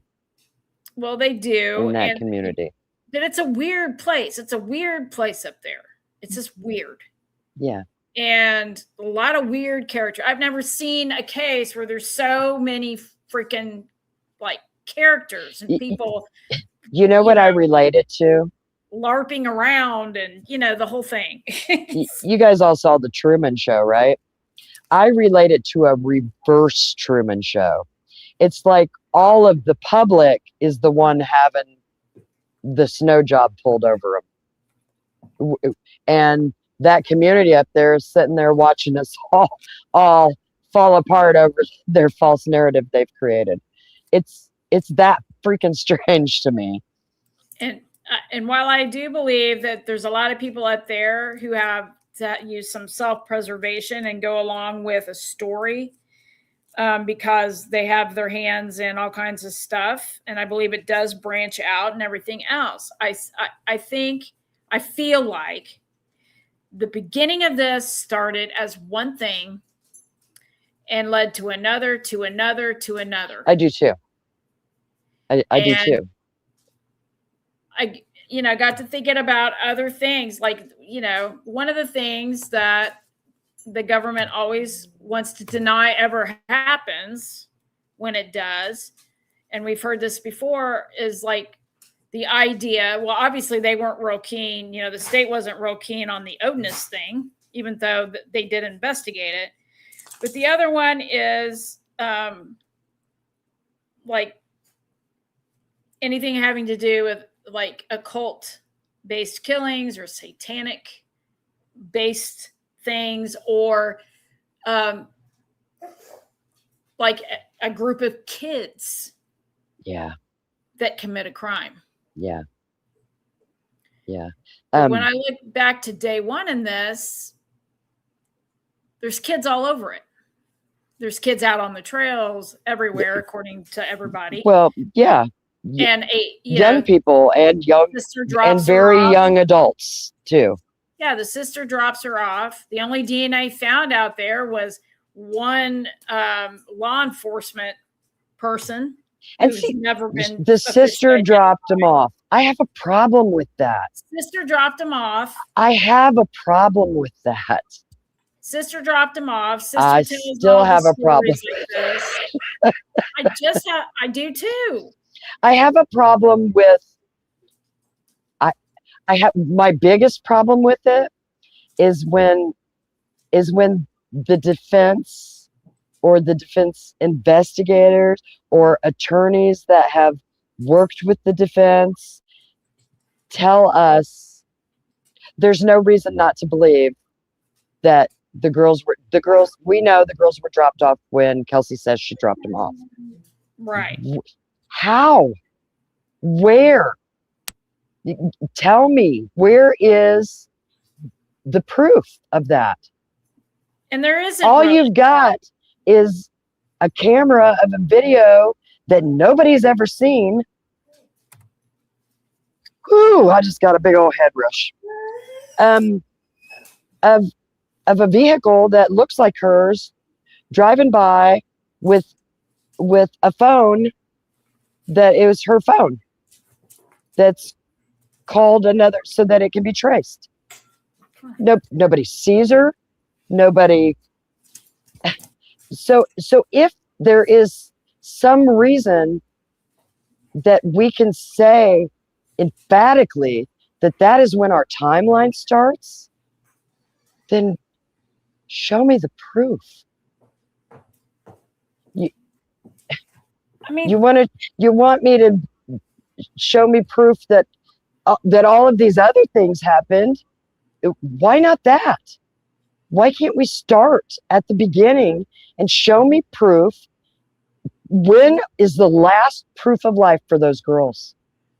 Right, because like as far as Libby goes, all we have is she spent the night at this person's house and this person's house and this person's house. And nothing fits that timeline. It doesn't fit. And then we have doesn't fit their creative timeline. And then we have a bunch of kids who were instructed by their parents not to give their phones to the police. Yeah. And this was called Snapchat murders. Now, I've said before, I've never used Snapchat. My daughter did at one time till I found out that people were using it for, shit like this. And she quit using it. As far as I know, I hope. I know she doesn't use it now, but I never used that app. The only people I never even heard of that app until this happened in Delphi.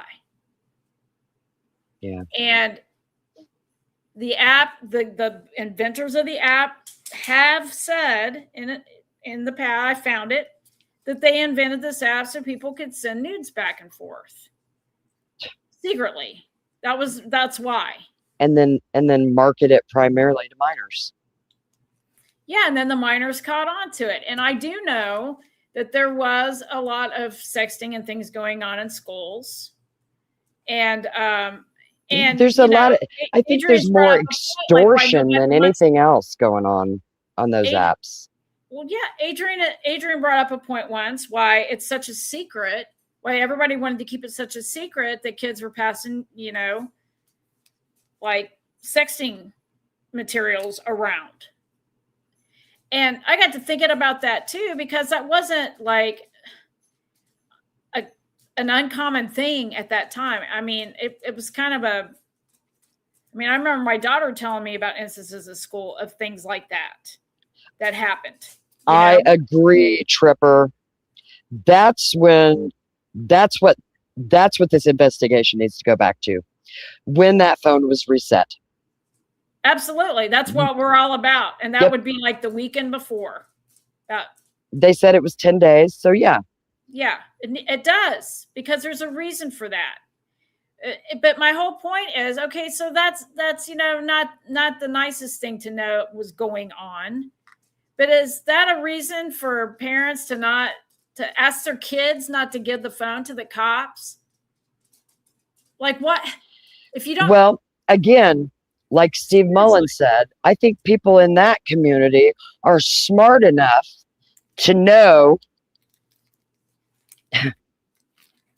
what to believe and not to believe. Mm-hmm. Yeah, that's what he told us.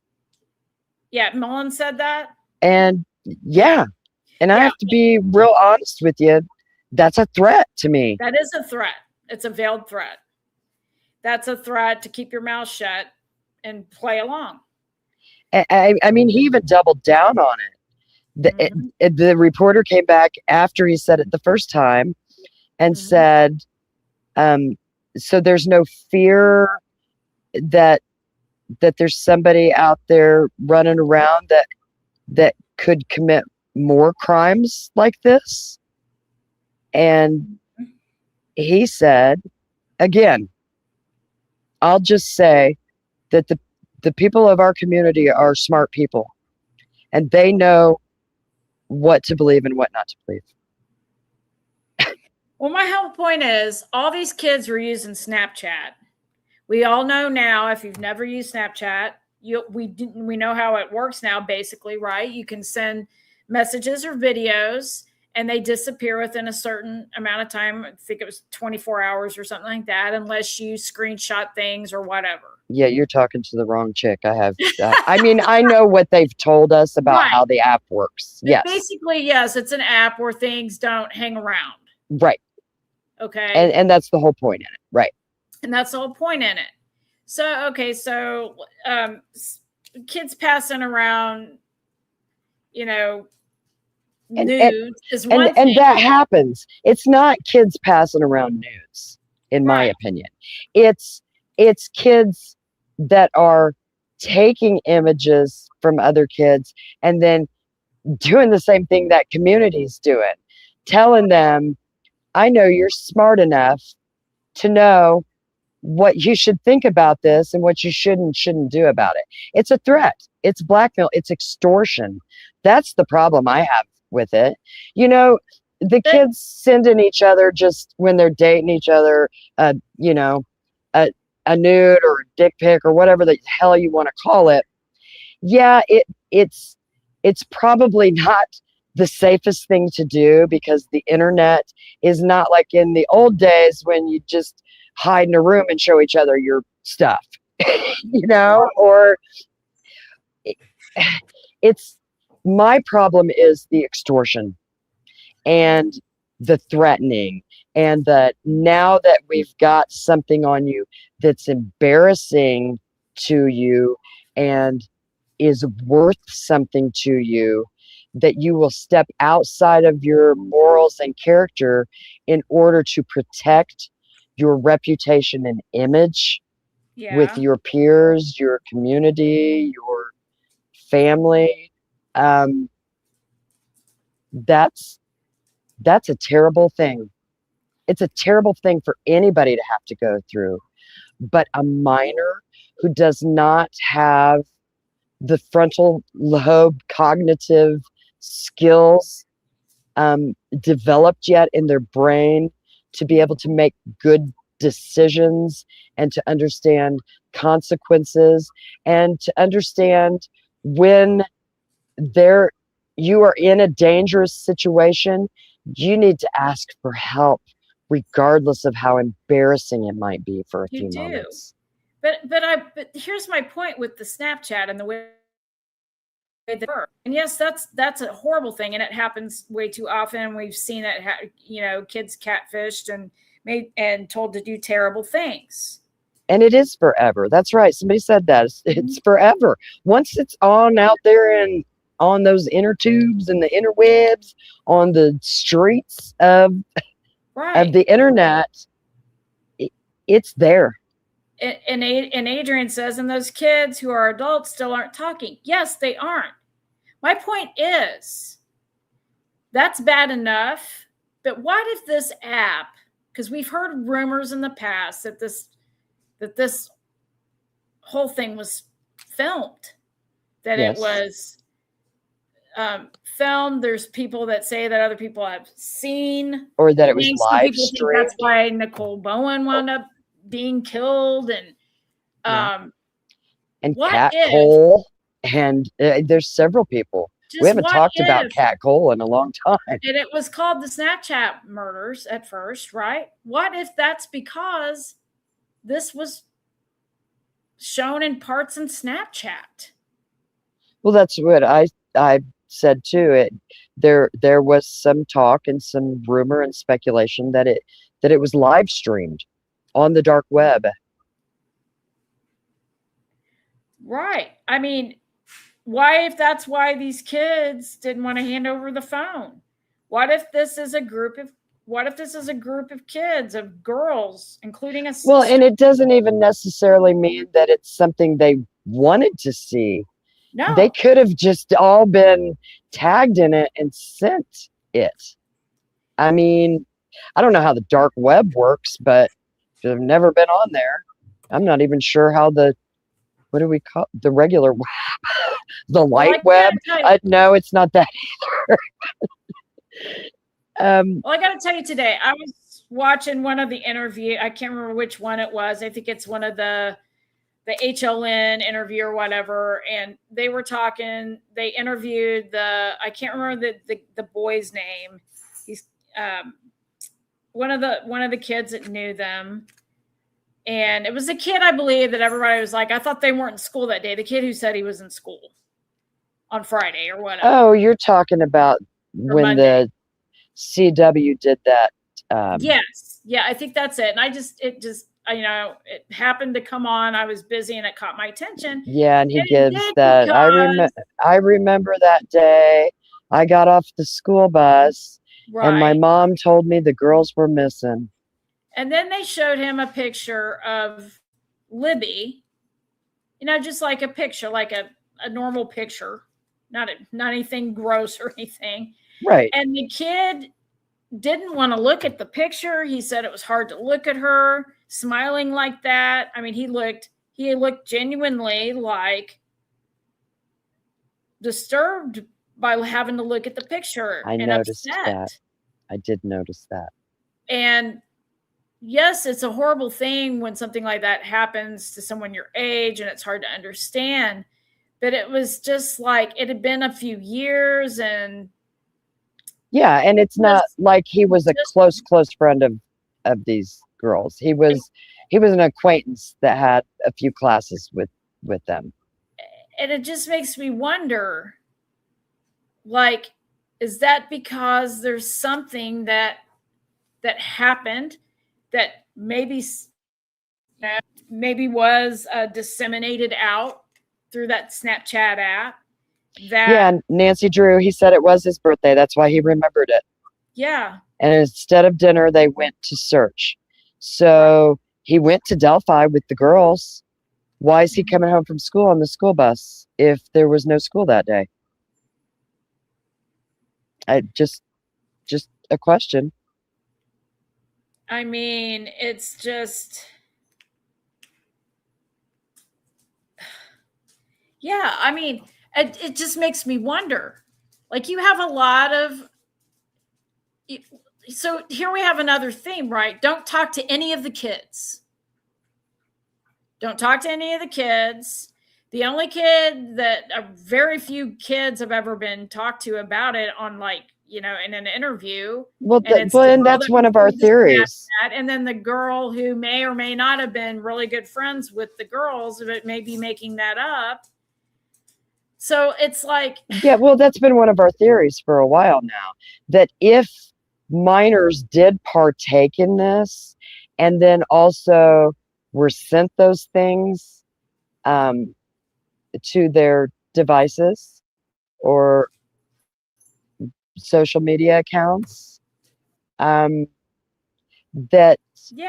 the parents then would step in and protect the children of that community by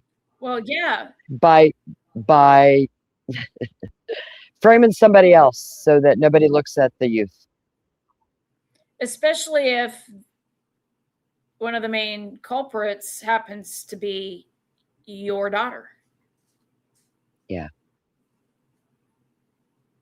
And I got to tell you, go watch that face comparison video, guys, on our channel, because I'm sorry, but there is no way that those faces should line up like that. No. Plus, I actually looked up, and it's like astronomically impossible without having a blood relation for faces to line up like they do. And I noticed that a long time ago because she looks different. Like Libby and her other sisters, you can tell they all look a lot like Carrie. There's a lot of Carrie in them. You know what I mean? Yeah. And again, that's just speculation, y'all. It is. And I'm not saying I'm absolutely 100% right. I'm just saying it was enough to catch my attention and make me look into it. There's one other thing I saw this week from some people that have been here in our chats, and love to see you guys out in other lives and talking and sharing there too. And don't stop doing that. I mean, if you want to chat in those lives, chat and speak, what you know is the truth, and still ask the questions you want to ask. You may My get whole point is, a group of people that come after you, but and tell you you're wrong, or try to gaslight you, or make you feel small, alone, dumb. Let me let you know this: you're not alone. yeah, I mean, there are a lot of things in this case that we know are fact. We know certain things that are facts. What we don't know is exactly who did this. I am damn sure Richard Allen did not do this. Well, I'll go with that. I'm damn sure about that. We also have several other people who have given confessions, and one of them more than once.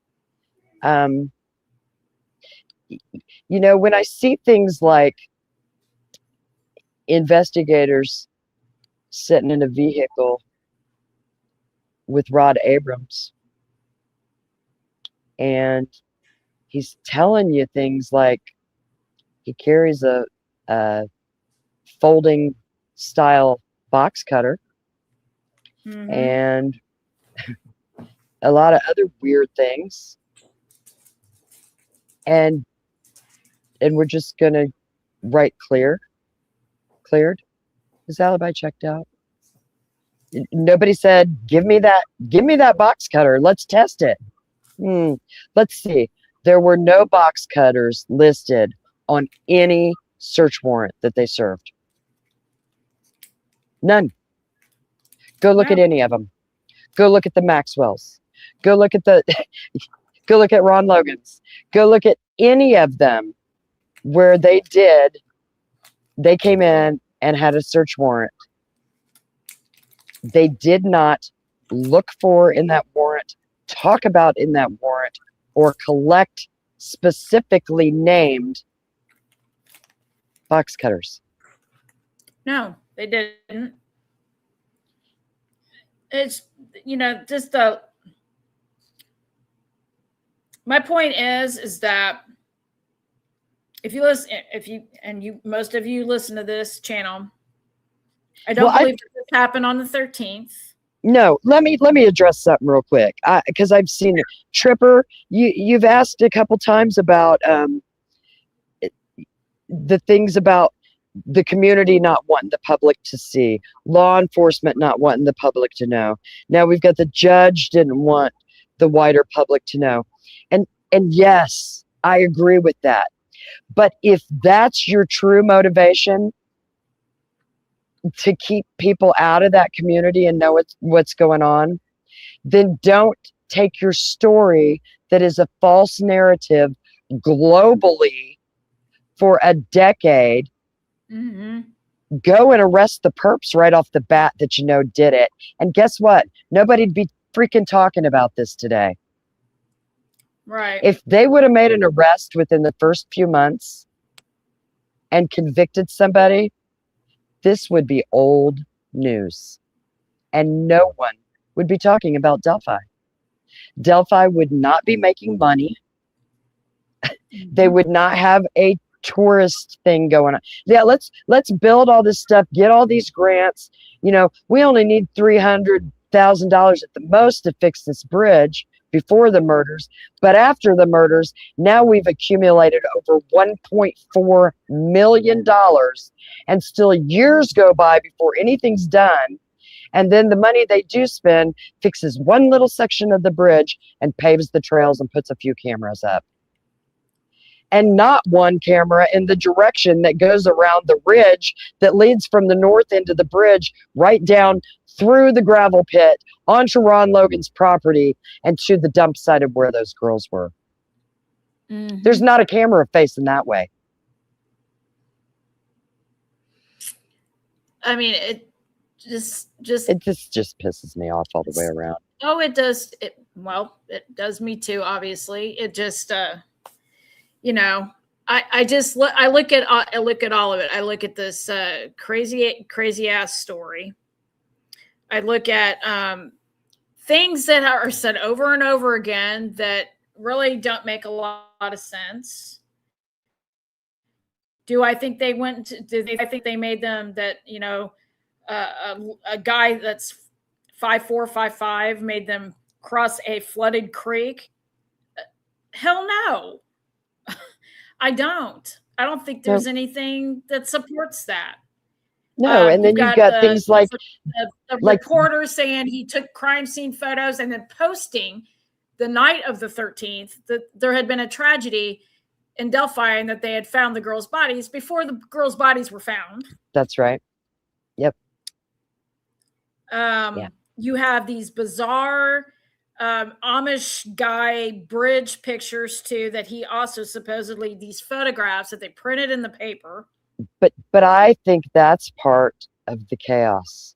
It is. That's part of the stuff that makes us go, what the and then we're looking to investigate that instead of looking at what they've told us not to look at. Yeah.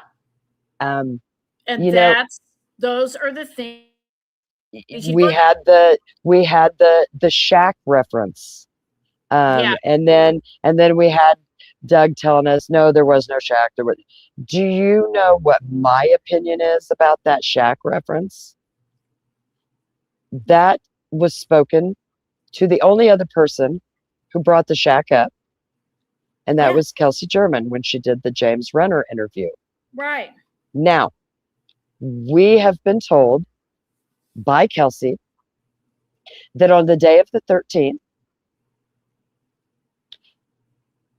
that her boyfriend had to go to work a little bit before her.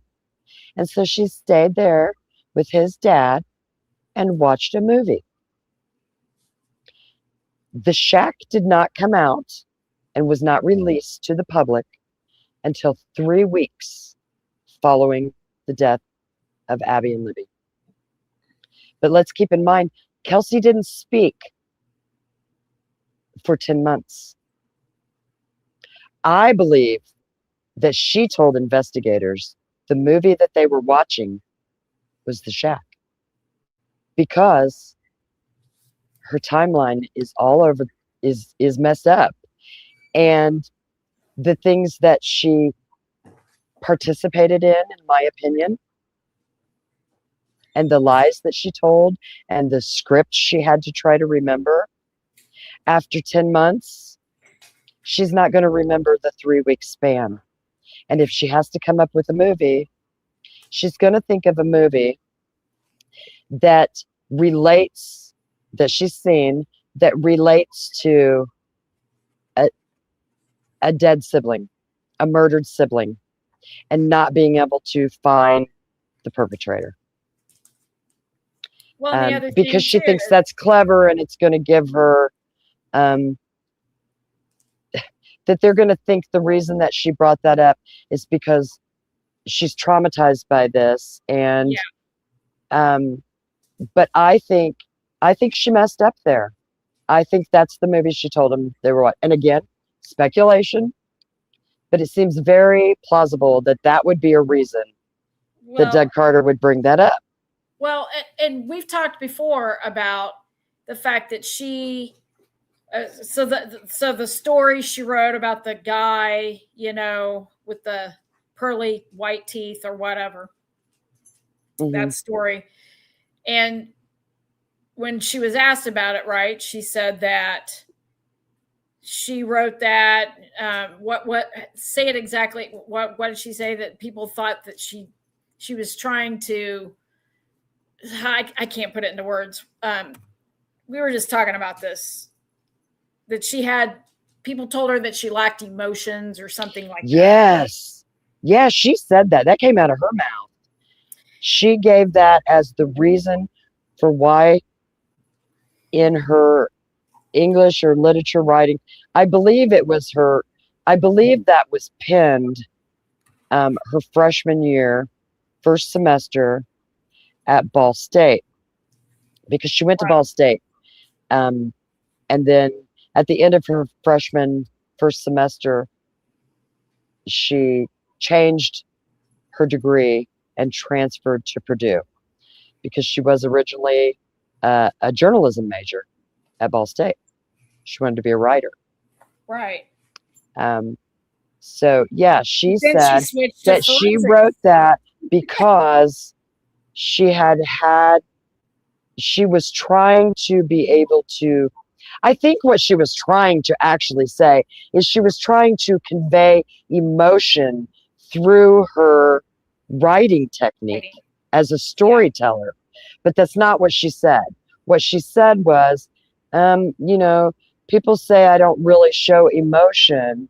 So I was using this opportunity in a writing assignment to try to show a vast array of emotions. Yeah.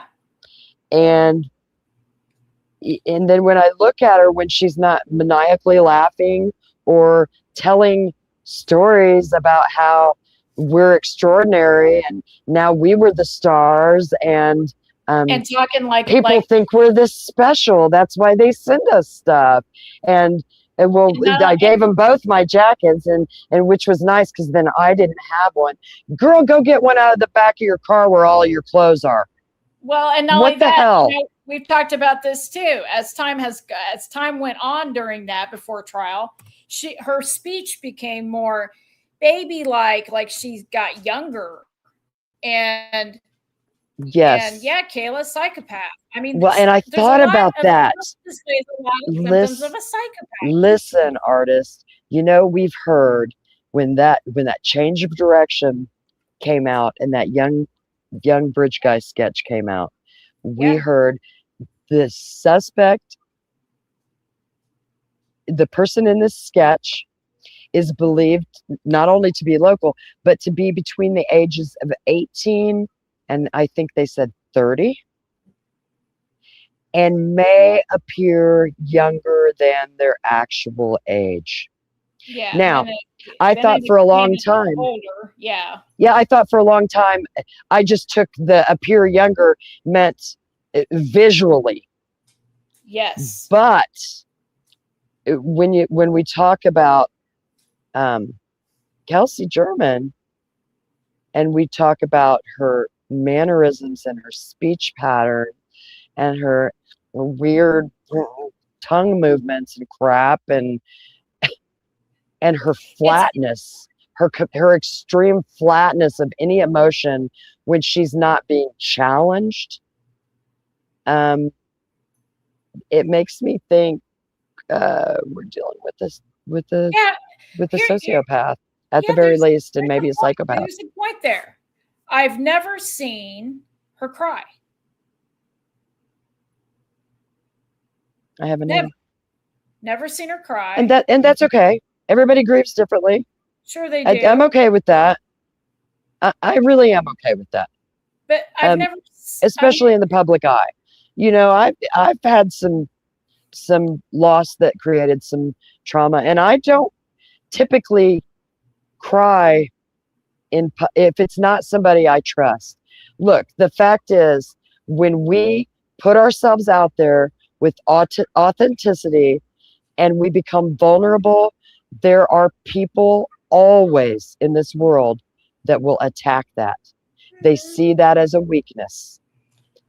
And I got to keep that in mind. Okay, fair enough, but there's just a lot of things, like when she talks and all the weird eye movements and mouth movements, and she did enjoy the attention and over embellishing and feeling like now I'm the popular kid because now would she say, now I have to be Libby, right?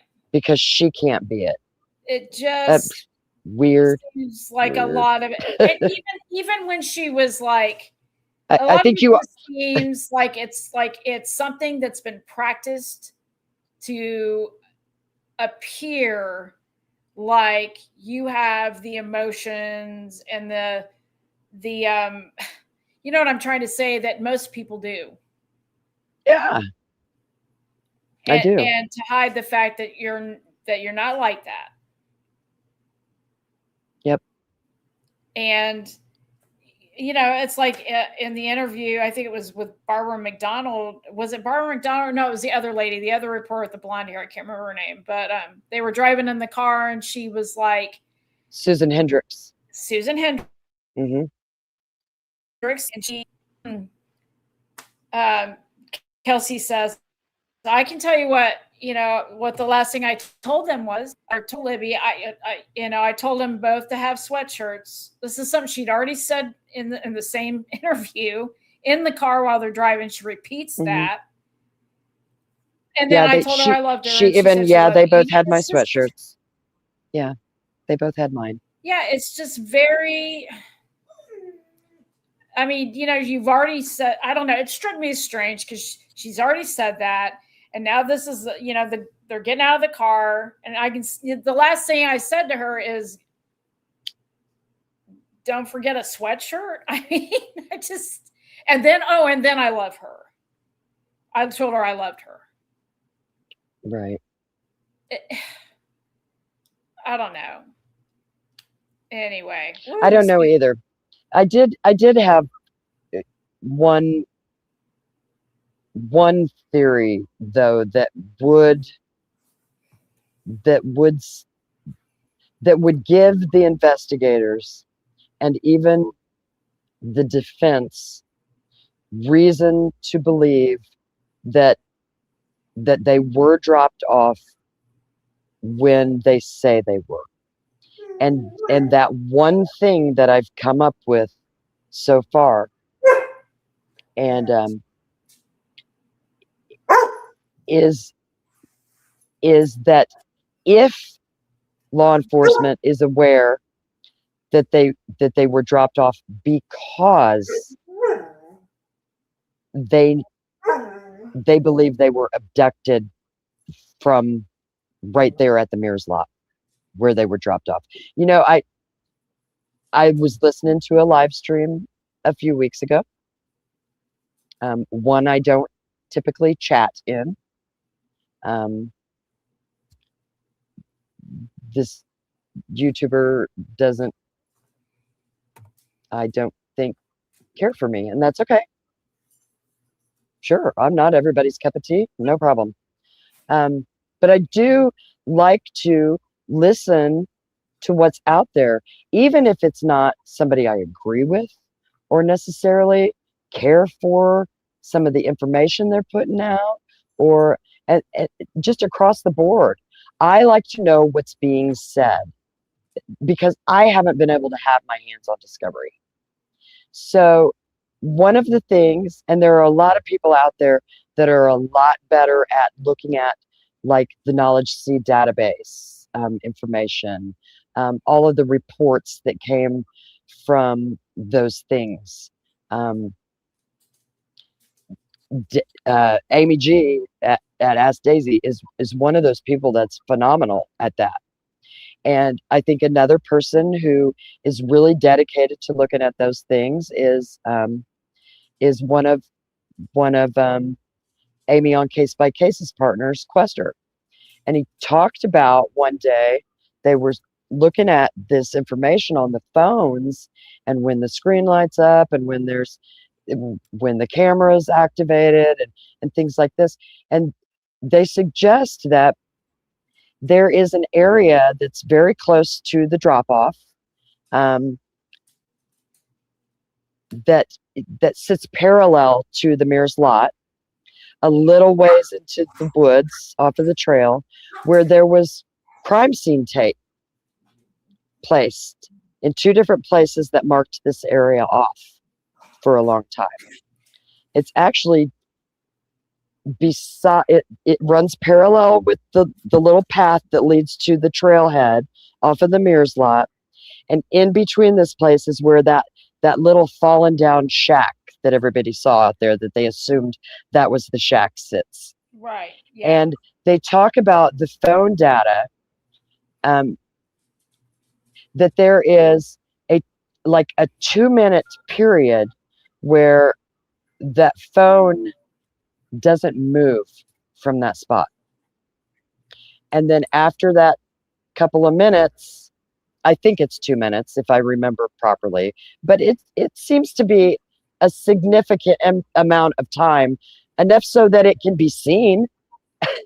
They didn't just stand there a couple seconds or 30 seconds. They're there a couple minutes. The phone's not moving. And then it begins to move. And then there's a Snapchat sent. And we've been told that that snap is probably the communication between Bree Wilbur, not Wilson or whatever else was said. Her name's Bree Wilbur. She's one of the witnesses.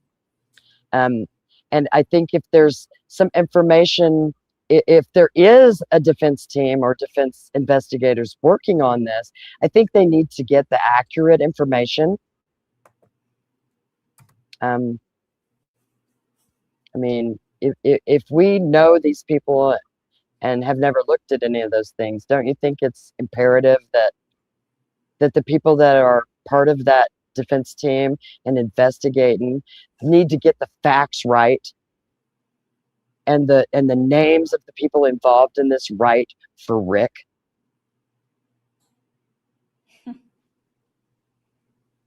Yeah. It's the truth, isn't it? That's not to be mean or dog anybody out. Again, I think sometimes we get so excited about what we want to share that is new information, or it's something that we've had to hold back in order to protect the integrity of the case, or protect Rick's defense, or protect ourselves as individuals and as a community, that we need to have the right information, especially if we're not going to say, this is my opinion, or it's been said, this is speculation, I have heard rumors. And I think it's important that the defense, and that's the whole reason that I started this with why I reached out to Matt Hoffman. The defense needed to know what was going on, because there was no way in the world they were going to be able to get through all that discovery and understand the deep dynamics and all of the different narrative and the lies and apparently nobody wants to hear those things, because I reach out and I reach out and I reach out and went through the shit with Matt Hoffman I went through with, and so I had to set a boundary and cut him off again. And then I try to reach out to other people, and it seems to only get streamlined to them. I send them direct emails, and no one ever contacts me. And is this defense team even the same defense team that Rick's going to have after his appellate team goes in there and gets him a new trial? What are we doing, people? What are we doing? I said I wasn't going to do this, but I'm really, really upset about this. What are we doing? Yeah. I'm not writing a book. I'm not collecting a dime. I'm not going on to national television shows. I want to know who killed those girls. And I want to know why we're being lied to. And I want to know why I could be Rick Allen and nobody up there gives a good goddamn about it. They've done this and they don't even realize that that makes them able to be Rick Allen anytime they want. But maybe I'm wrong. Maybe those people up there in that community is smart enough to know and to figure out what happened and what didn't happen. And maybe they should have just fucking kept all of us out of it. They shouldn't have asked for the public's help if they're just going to lie and cover up. Because there's no way in hell that Rick Allen committed these crimes. And if there is, show me evidence that hasn't been altered, fabricated, embellished. Right. Right. Right. I mean, And I think they wanted it to look so outlandish that they just want to keep us spinning our wheels and fighting over, keep the community fighting over what we think we know. And we're not supposed to talk about what we think we know. Or at least the investigators aren't, and law enforcement's not. They're only supposed to talk about not what they think, but what they know. Well, here's the thing. Here's what we should all realize. You have to go back to the beginning. Period. Yeah, and I guarantee anybody in here listening tonight, if you go back and watch some of those things, your mind will be blown with what you know today. Don't put it off and think you remember. Go watch it and listen to what's said, because as another YouTuber says often, context is king. Oh yeah. And now that we have a lot of information that we weren't, that wasn't available to the public before, and we can kind of go through now and, how did Kelsey put it? Get rid of some of these rumors. Yeah. We can actually vet some of this information, and we can know that some of these things are false, fake, lies, and that some of the things that we know are truths. Right. And if they would just destroy that timeline and attack that timeline, right, they can't put anybody in jail then.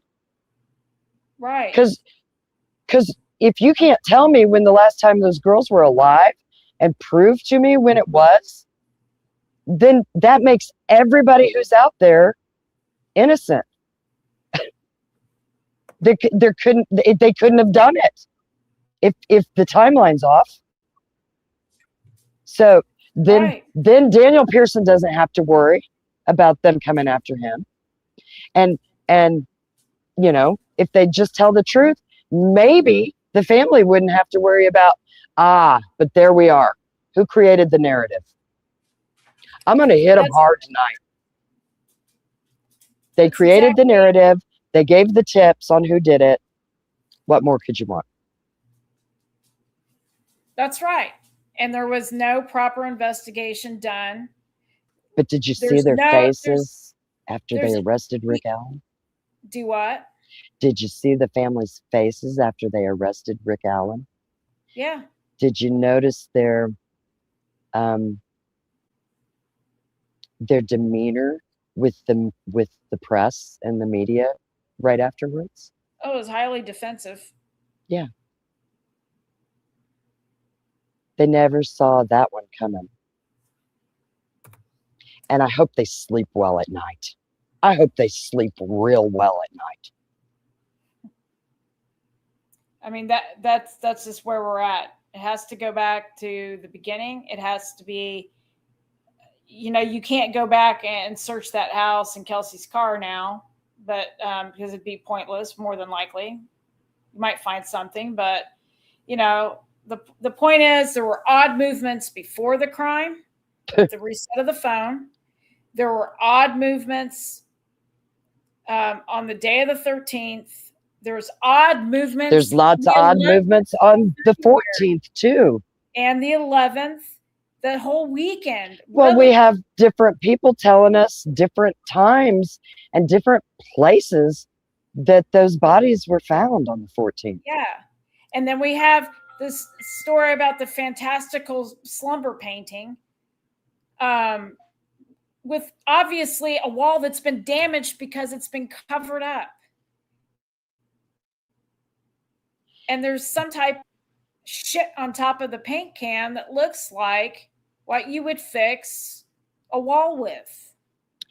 Trial junkie, I can't say that I think that's what they wanted, but I can say this. I think with if we go with their timeline and their narrative that they've presented all of these years, that that would be the most lucrative thing for them as well as the community. You know, the longer you can keep this thing going and the more misinformation and stories are out there to debunk and argue about and fight over and talk about and hate each other over, the more money those people are going to make. Yeah. The more money everybody that makes money and exploits money off of this case are going to make. Yeah. When really, I feel like the questions that should have been asked from the get-go were, why was the phone, why that phone was reset? What's with all the sleepovers supposedly on that weekend? Well, every weekend. You know what I think about that. I seem to recall that there was a lag in like interactions on Libby's phone with friends during the week before. Well, There's again, I'm going to say I have heard that several times, but I haven't seen any proof of any I of it. haven't seen it either. So, but I have seen a room that looks oddly suspicious with a lot of staging on the bed. Yeah. I have seen that. Yeah. And that warrants an explanation. Like, that's odd. It doesn't make... If you go with what you're told... If you go with what you're told, none of it makes a damn bit of sense to me. No, none of it. And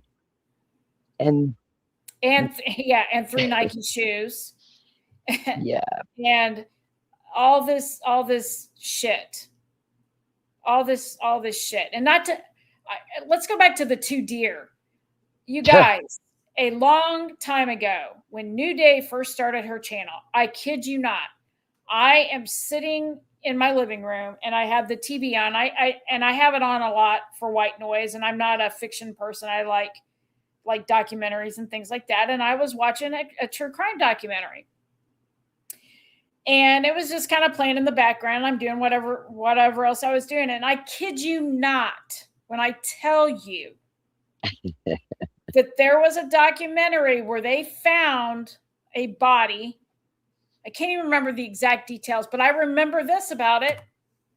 Because I can tell you. Yeah. It was the mother talking about it. It had gone unsolved for a long time. And it was 2 girls. Yes. And they were, I think it was actually an unsolved, I don't like, documentary or something. I posted it at one time on my channel, and then it got flagged, or no, I guess they took it down because then it said this video is no longer available. So I don't know. But anyway, the lady is telling the story about her daughter that she'd lost in this murder. And it was her and another friend of hers. They were walking home from cheerleading practice at school. And they were approached by a group of young men. Some of them teenagers still. Some of them just barely over age. But there were like 4 or 5, I'm going to call them boys because I'm a middle-aged white woman and I can, approached these girls and started making rude, misogynistic comments to the girls to intimidate them. The girls tried to just keep walking and ignore them. They then surrounded the girls and started physically touching them, and continuing to verbally address them in a manner that is very ungentlemanly like. And then they grabbed those 2 girls, and she says they were near the train tracks, and this group of boys walked them down the hill and out into the woods. And the other part of what was on that was the other story that came with it about the woman who had lost a child that you were talking about. And Yes. she talks about them looking out there, and there was a deer. No, there were 2 deer. Yeah, you're right. There were 2 deer. They saw 2 deer. They went searching for it, and it wasn't the family that saw They it. couldn't find them. And when they saw the 2 deer, they realized that's where the girl was. And it was like, what the freaking A did I just hear? I mean, it definitely made me, got my damn attention. I'm like, are they stealing parts of other crimes and creating, we talked about, what's his name? Manson. Yeah. And how he never actually physically committed those murders with his own hand, but he did it through a Pied Piper mentality of manipulating a group of individuals that did his dirty deeds for him.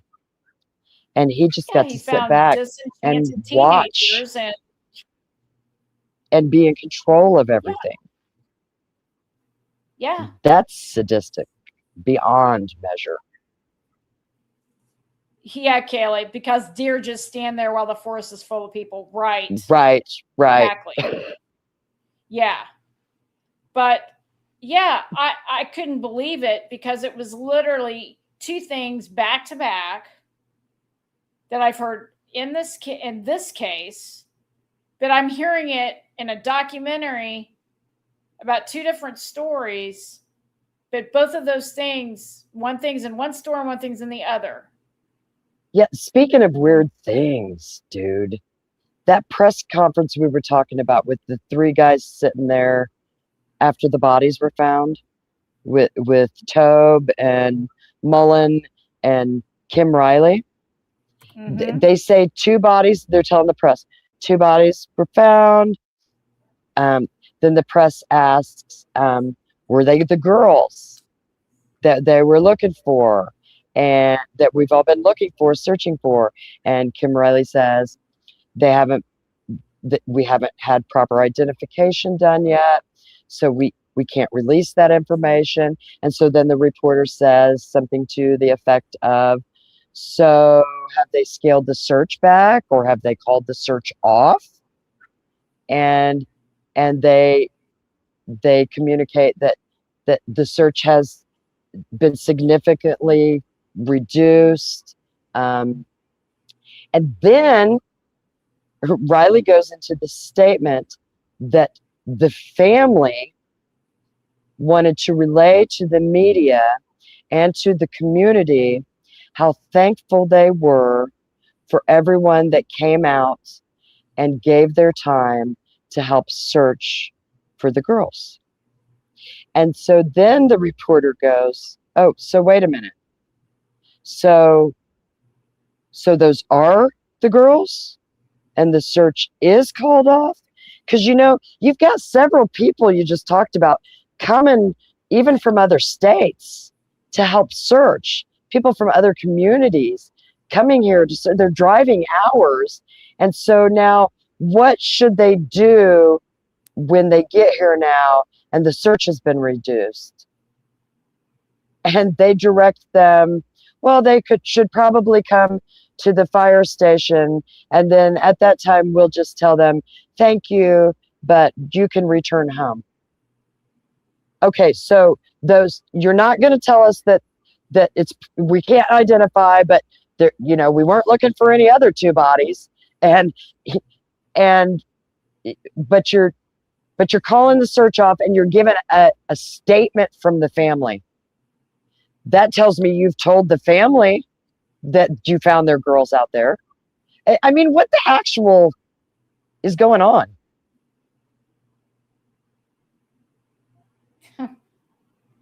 Yeah, and Daryl Starrett's saying they got called back out at 2 a.m. because the phone pinged, right? when that phone didn't turn back on, it was dead, according to the state, the prosecution, and what's his name is, Cecil, whatever, that phone was dead, and then miraculously came back on at like 5:45 a.m. And that's when all the communications came through to it. So that phone didn't ping at 2 in the morning. Yeah. So why are search team members going back out there when it was too dangerous for them to be out there?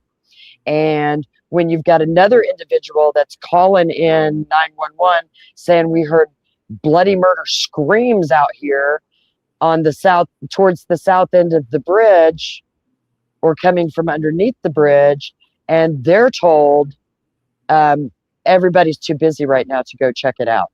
Really? You told us you're out there already looking for the phone that was pinging. Lies, Well, lies, lies, lies, lies. You think if you put all that effort into looking for two girls and you hear screams, you'd think that they would rush right over there, wouldn't you? Well, yeah, and according to the community and the rumors, or maybe they're not rumors, but I've only heard it as a rumor. I can't see it. I haven't seen anything as fact, other than one of the girls, they say, called that information in, is now incarcerated, and the other individual that was with her, and I don't know which one called, but one of them called, and one of them is in prison now, and the other one that was there is deceased. Right. Right. And deceased like a few days after. Right. Yeah. And it just, yeah. It, you know, and it just seems like, it seems like that everybody that was local, with the exception of maybe some witnesses that they either lured out there that day, or just some community members like Rick that just happened to go walk the trail that day.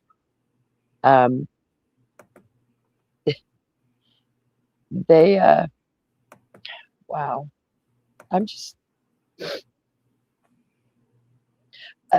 other than that, it seems like everybody else that spoke to the press, to the cameras, to the community, gave statements, stood up and answered questions, and it seems like they all knew that those girls were already dead before that search ever started. Yeah, it's just, oh man. It's just and so that's what I'm going to keep doing. I'm going to keep attacking the timeline. Oh yeah, we all need to be attacking the timeline, because that timeline does not work for anybody they want to throw in there as the murderer, as their patsy.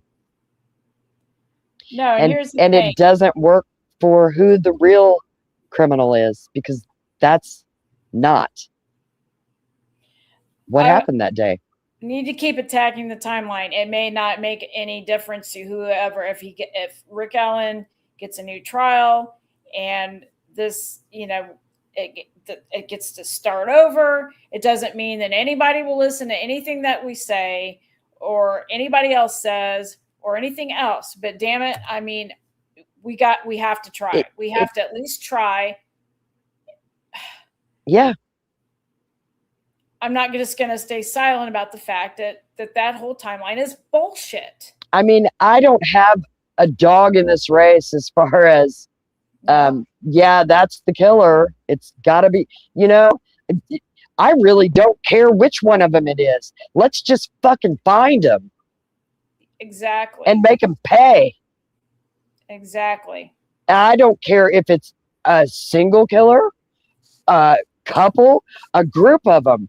It makes no difference to me which way it goes. I just want to know I want to know too. when the last proof of life is for these two victims. I don't want to see an innocent man sit in jail for the rest of his life. I don't want to see that either. I don't either. But it has to start at square one. Period. It should have always been there. And that's just where it's got to go to. And then to know things like that are fact, to know things like the probable cause for the search warrant that was written up by Liggett didn't fly with even a possible unethical judge, because he told him, and I'm talking about Judge Diener right now, Benjamin Diener, the former judge, he told him what needed to be changed in it and rewrote it for him and then had them sign off on it so that he could approve it, so they could go out and search the Allen's property. Yeah. I mean, it's just, that's just it. I mean, like I said, nobody. I also know that Ron Logan had several people in that community that were looked at had a firearm, a sidearm, that round that was found out there, that unspent round, could have been ammunition for their devices, their pistols, their sidearms, including Ron Logan and Brad Weber and many of the law enforcement. I don't hear any of them trying to match up that bullet we never freaking heard about until they arrested Rick. Yeah. What, did they test Ron's gun? Did they fire it to see if it would match at that point because they couldn't get a match on the, I mean, really? You got people with and all of them want to, all of the Rick's guilt, the guilters out there want to say he confessed multiple times, dozens upon dozens of times. Right. But he never once confessed when he wasn't under forced injections of Halidol. And even through all of that and everything they tried to plant in that man, the only thing he confessed to in regards to taking those girls' life was shooting them. Which didn't happen. And so, and going there with it, I know I've done most of the talking tonight. I hope that doesn't upset you. I'm just really like trying to, I'm emotionally attached. And I know I'm not supposed to be. And I know that clouds things for us. But they wanted us emotionally attached to this. Yeah. That's why they created it the way that they did. And now I forgot where I was going with this. See, there's so much shit. The interrogation of Richard Allen by Jerry Holman. You guys have probably all seen it when they bring Rick's wife in on that one. And someone was talking about it. I can't remember. I actually think it was a more major news station. We're talking about some of the things. And I saw a comment from someone that I don't recognize from our community anywhere here on YouTube. But they made the comment that did you see Rick's face when Jerry Holman says in that interrogation that Rick stabbed those girls? and it made me question myself. And rather than commenting to this person, what did I do? I went and I pulled up that interrogation video and I listened to the whole thing 2 times. And I didn't hear one time in that interrogation any talk of any weapon other than Rick's gun and that unspent round. Now, knowing that Rick only confessed to shooting the girls and knowing nothing was ever spoken about with a knife, I noticed something when I rewatched that the other day, that when it gets heated and Rick says to Holman, "Do you not see what you did to what you're doing to my wife?" And Holman gets real upset and he says, "Do you not fucking see what you did to these girls?" And he holds up what I'm assuming is a crime scene picture. He picks it up off the table and he shoves it into Rick's face as he's screaming this at him. Now, I've seen the crime scene photos, or at least 2 shots of crime scene photos. I know there's more out there, and there's lots of other photos that aren't just of the victims. They're of some of the signatures and some other things around the crime area. But I know most of the community, if they've chosen to look, there are a couple photographs that are out there that are of our victims. And it's very clear, especially looking at Liberty German, how that young lady died, or at least the things that were done to her body.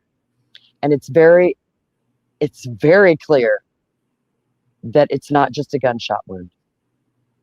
And when I saw that, it made me think, what the hell picture did they just show Rick? Because Rick never talks about a knife. Rick never talks about cutting his victim up. The only thing that he confesses when they've got him deep in psychosis is to shooting those girls, because they've told him about his gun and his bullet being out there. So what did they show Rick? What do you think they showed Rick, artist? What do you think that picture was of? I mean, I questioned if it was even a picture of the girls or if it was something else. Well, I question if it was a picture of our girls, or I had another thought. What's you that? know that picture that was seen and Mr. Brad Holder was tipped in?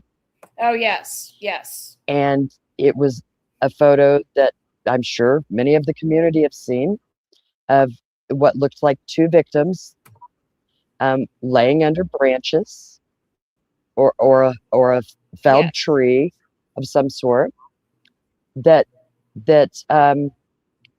kind of resembled the crime scene photos we've seen with our girls. I'm going to say that because they say that all the time. Our girls, Abby and Libby. And we know the defense caught wind of that photo, but it wasn't in discovery released to them. And we've been told by the defense team that they had to travel to Georgia to get a copy of that. Yeah. When I look at that, you can't tell how those 2 victims or even if it's a LARPing thing. All you can tell is there's 2 people laying under branches. Right. Right. And the one girl does kind of resemble Abby. The other girl, you can't see a face or anything, but if you were looking at, if you've seen the pictures of Libby and Abby, you could assume that might be them. The funny thing, when I look at that picture too, is one of those victims is in jeans and the other victim is in a tie-dyed dress. Yeah, you're right. It's tie-dyed. And not only is it tie-dyed, it's purple like that bedroom. Mm-hmm. Yeah, I mean, the coincidences just go on and on. So if you're telling Rick that that one of the victims was in tie-dye, and you're telling Rick that the victims were found with branches and sticks covering them up, and he's seen that other photo that the defense had to go all the way to Georgia to retrieve because the prosecution didn't give it to them in the discovery, right? Then what photo do you think Jerry Holman showed Rick Allen in that interrogation? I'm sure he didn't show him the pictures we've seen, or Rick would have known that Liberty was treated in a manner that is just not being shot with a gun. Yeah. Yep. No, I think that's a extremely valid, question. It is odd. In that interview too, there's a couple times where he asks Rick a question, and as soon as Rick starts to answer him, Jerry comes right back. No, you didn't, because this, and this. That's not how you interrogate. And a proper interrogation is that when there's silence, that it's uncomfortable for the person being interrogated. And if you just ask the question and then keep your mouth shut, eventually the person who's being questioned is going to fill that space because it's uncomfortable. So why are you telling him instead of listening to him? Yeah. You guys are awesome. Go through and pick up some of these comments and let's talk to our community and these people that are probably much like us, obsessed with trying to figure out a way to get a fair trial for the innocent man that they've accused of these crimes. And I got to take a quick potty break. Well, actually, we can go. There's another thing that we wanted to get to tonight. By the way, Adrian made that gorgeous logo that we've done tonight, and I think we're going to adopt it as our logo because it's so cool, and we really appreciate that and everything that Adrian does. Adrian's a big help. Adrian also is preparing a great timeline that you guys need to go check out, and it's an evolving timeline, and it's wonderful, and it's so great to have. That's like always something I would love to have time to do, but I don't. And Adrian's really good at it. That's going to be very helpful for this community. Very helpful. We wanted to get tonight too to some of the other magical characters in the story, including some interesting things that we discovered this week or kind of figured out, and we didn't really have time, but I want to do that. Adrian, it says she needs help with that. So with the timeline. So go check it out and watch her live too, that she did a couple lives this week. And, if you have anything in there that would fit into that timeline, let Adrian know what it is so she can get it added in. Yeah, because I believe there's lots of different areas we need to, because we're not just looking at a timeline of like when the girls were out there timeline. We're looking at the entire timeline of when they tell us the girls were dropped off out there, right, up to today, and every movement that's been made in this case, every breaking news update, every new suspect they're looking at, every move in position from judges and law enforcement going from this from police chief to the multi-unit task force that evolves into the unified command to back to all of these things. if you look at them and look at the timing of when they happened and what other things in this case were going on at the same times, it gives us more insight into the motivations for those things being done. Yeah, it's a great way to, and I really am glad she's doing this. Me too. I've said for a long time this is what we need, but it's just so much. I'm overwhelmed. Track all the strange movement in the case by people. It keeps it straight, and it's great, and I'm super happy that she's doing that. Me too. The reason that I think it'll benefit the community so much is that it won't necessarily stay fixed.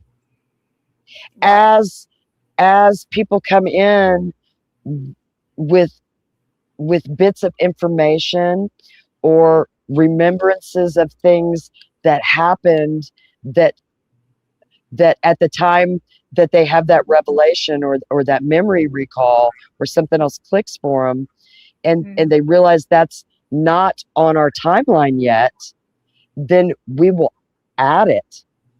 Or if we find out something is factually not true, we can take it out. And so we're not going to stay fixed on this is what happened and it didn't happen any other. We're not right fighters. Okay? We're truth seekers. Yeah, that timeline, and Adrian just said there's probably going to have to be several timelines. Yeah, more than likely, because there's a lot of crap in this case. But just having that and like going through it, I think it'll help everybody kind of put in perspective and see. Then you can see what all the weird movement has been. I believe that the majority of the people that are in this community, especially if they come into the chats, they share thoughts, it's a great place to be, and it's a good community, but it doesn't need to be filled with groupthink. It needs to be filled with individuals who aren't afraid to challenge the timeline and the narrative and the lies, to share information, and you guys are good. You really are good. We're all good at this, but we all have our areas of strengths, right? And we all have our areas of weakness, things that areas we're not as strong in. I encourage each of you to look and to know and to discover where your strengths lie in helping get to the bottom of all of this and getting Rick a fair trial, so that he can get out of there and be with his wife, and his wife can be with him. And this thing that they've concocted as this magical story has turned into a freaking nightmare of living in hell for the last 4.5 years for this family. Yeah. And for probably many people in that community that are just waiting for the other shoe to drop. Yeah. Think of how terrible it would be to live in that much fear. Yeah. I agree. And the ones who have talked have been run out of town. So much for their heritage there. Yeah. I mean, Christina said, she's not 100% set on anything. And I'm not either. I'm always, I am set on two things. They're ever evolving. I'm set on two things. The timeline is bullshit. Bullshit. I'm set on that. And Rick Allen did not receive a fair trial. Absolutely. Those are the two things I know for a fact when it comes to this. Yep. And that's enough to work with. Yeah. Yeah. With that, guys, I think think we'll call it a night. Happy Memorial Day weekend. Thanks for staying Yeah. up late with us. And next time, we want to go over some information that Adrienne went in her live about. She mentioned it a little bit about a magical group of individuals. Oh, yeah. A very cultish group called the Finders, and we wanted to get more into it. We wanted to get to that tonight, but we kind of got off here. There's always so much to talk about, and that's going to be so interesting, because I think you'll be able to see where some people kind of fit into the description of that group, and some more interesting things that we've found out and that we ponder. But yeah, you guys are great, and we appreciate. Thank you all for coming. This is great. I really appreciate you all just listening to us, just talk it out, because that's what we did. Sorry, Well, it's nice to have other people to bounce ideas off of rather than just each other. There's a lot of people out here in this community that want justice, true justice. They want truth, and if we can all just find each other. Yeah. I mean, I just want answers. I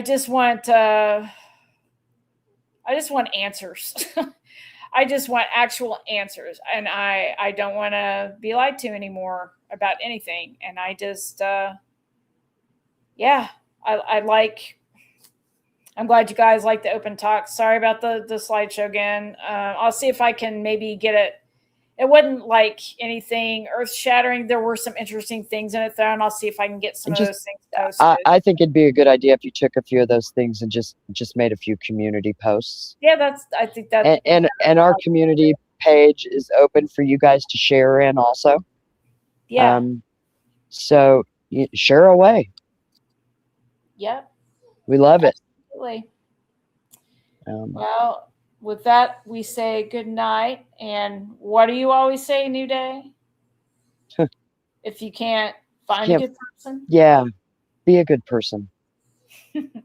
Night, everybody. You can't find them. All you got to do is look in the mirror. Well, good night, guys. Somebody. we appreciate you.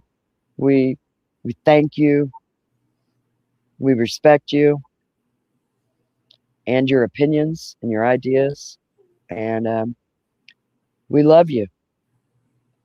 Yep. Yeah, we do. We care. Everybody be safe. Have a safe holiday. Get some rest.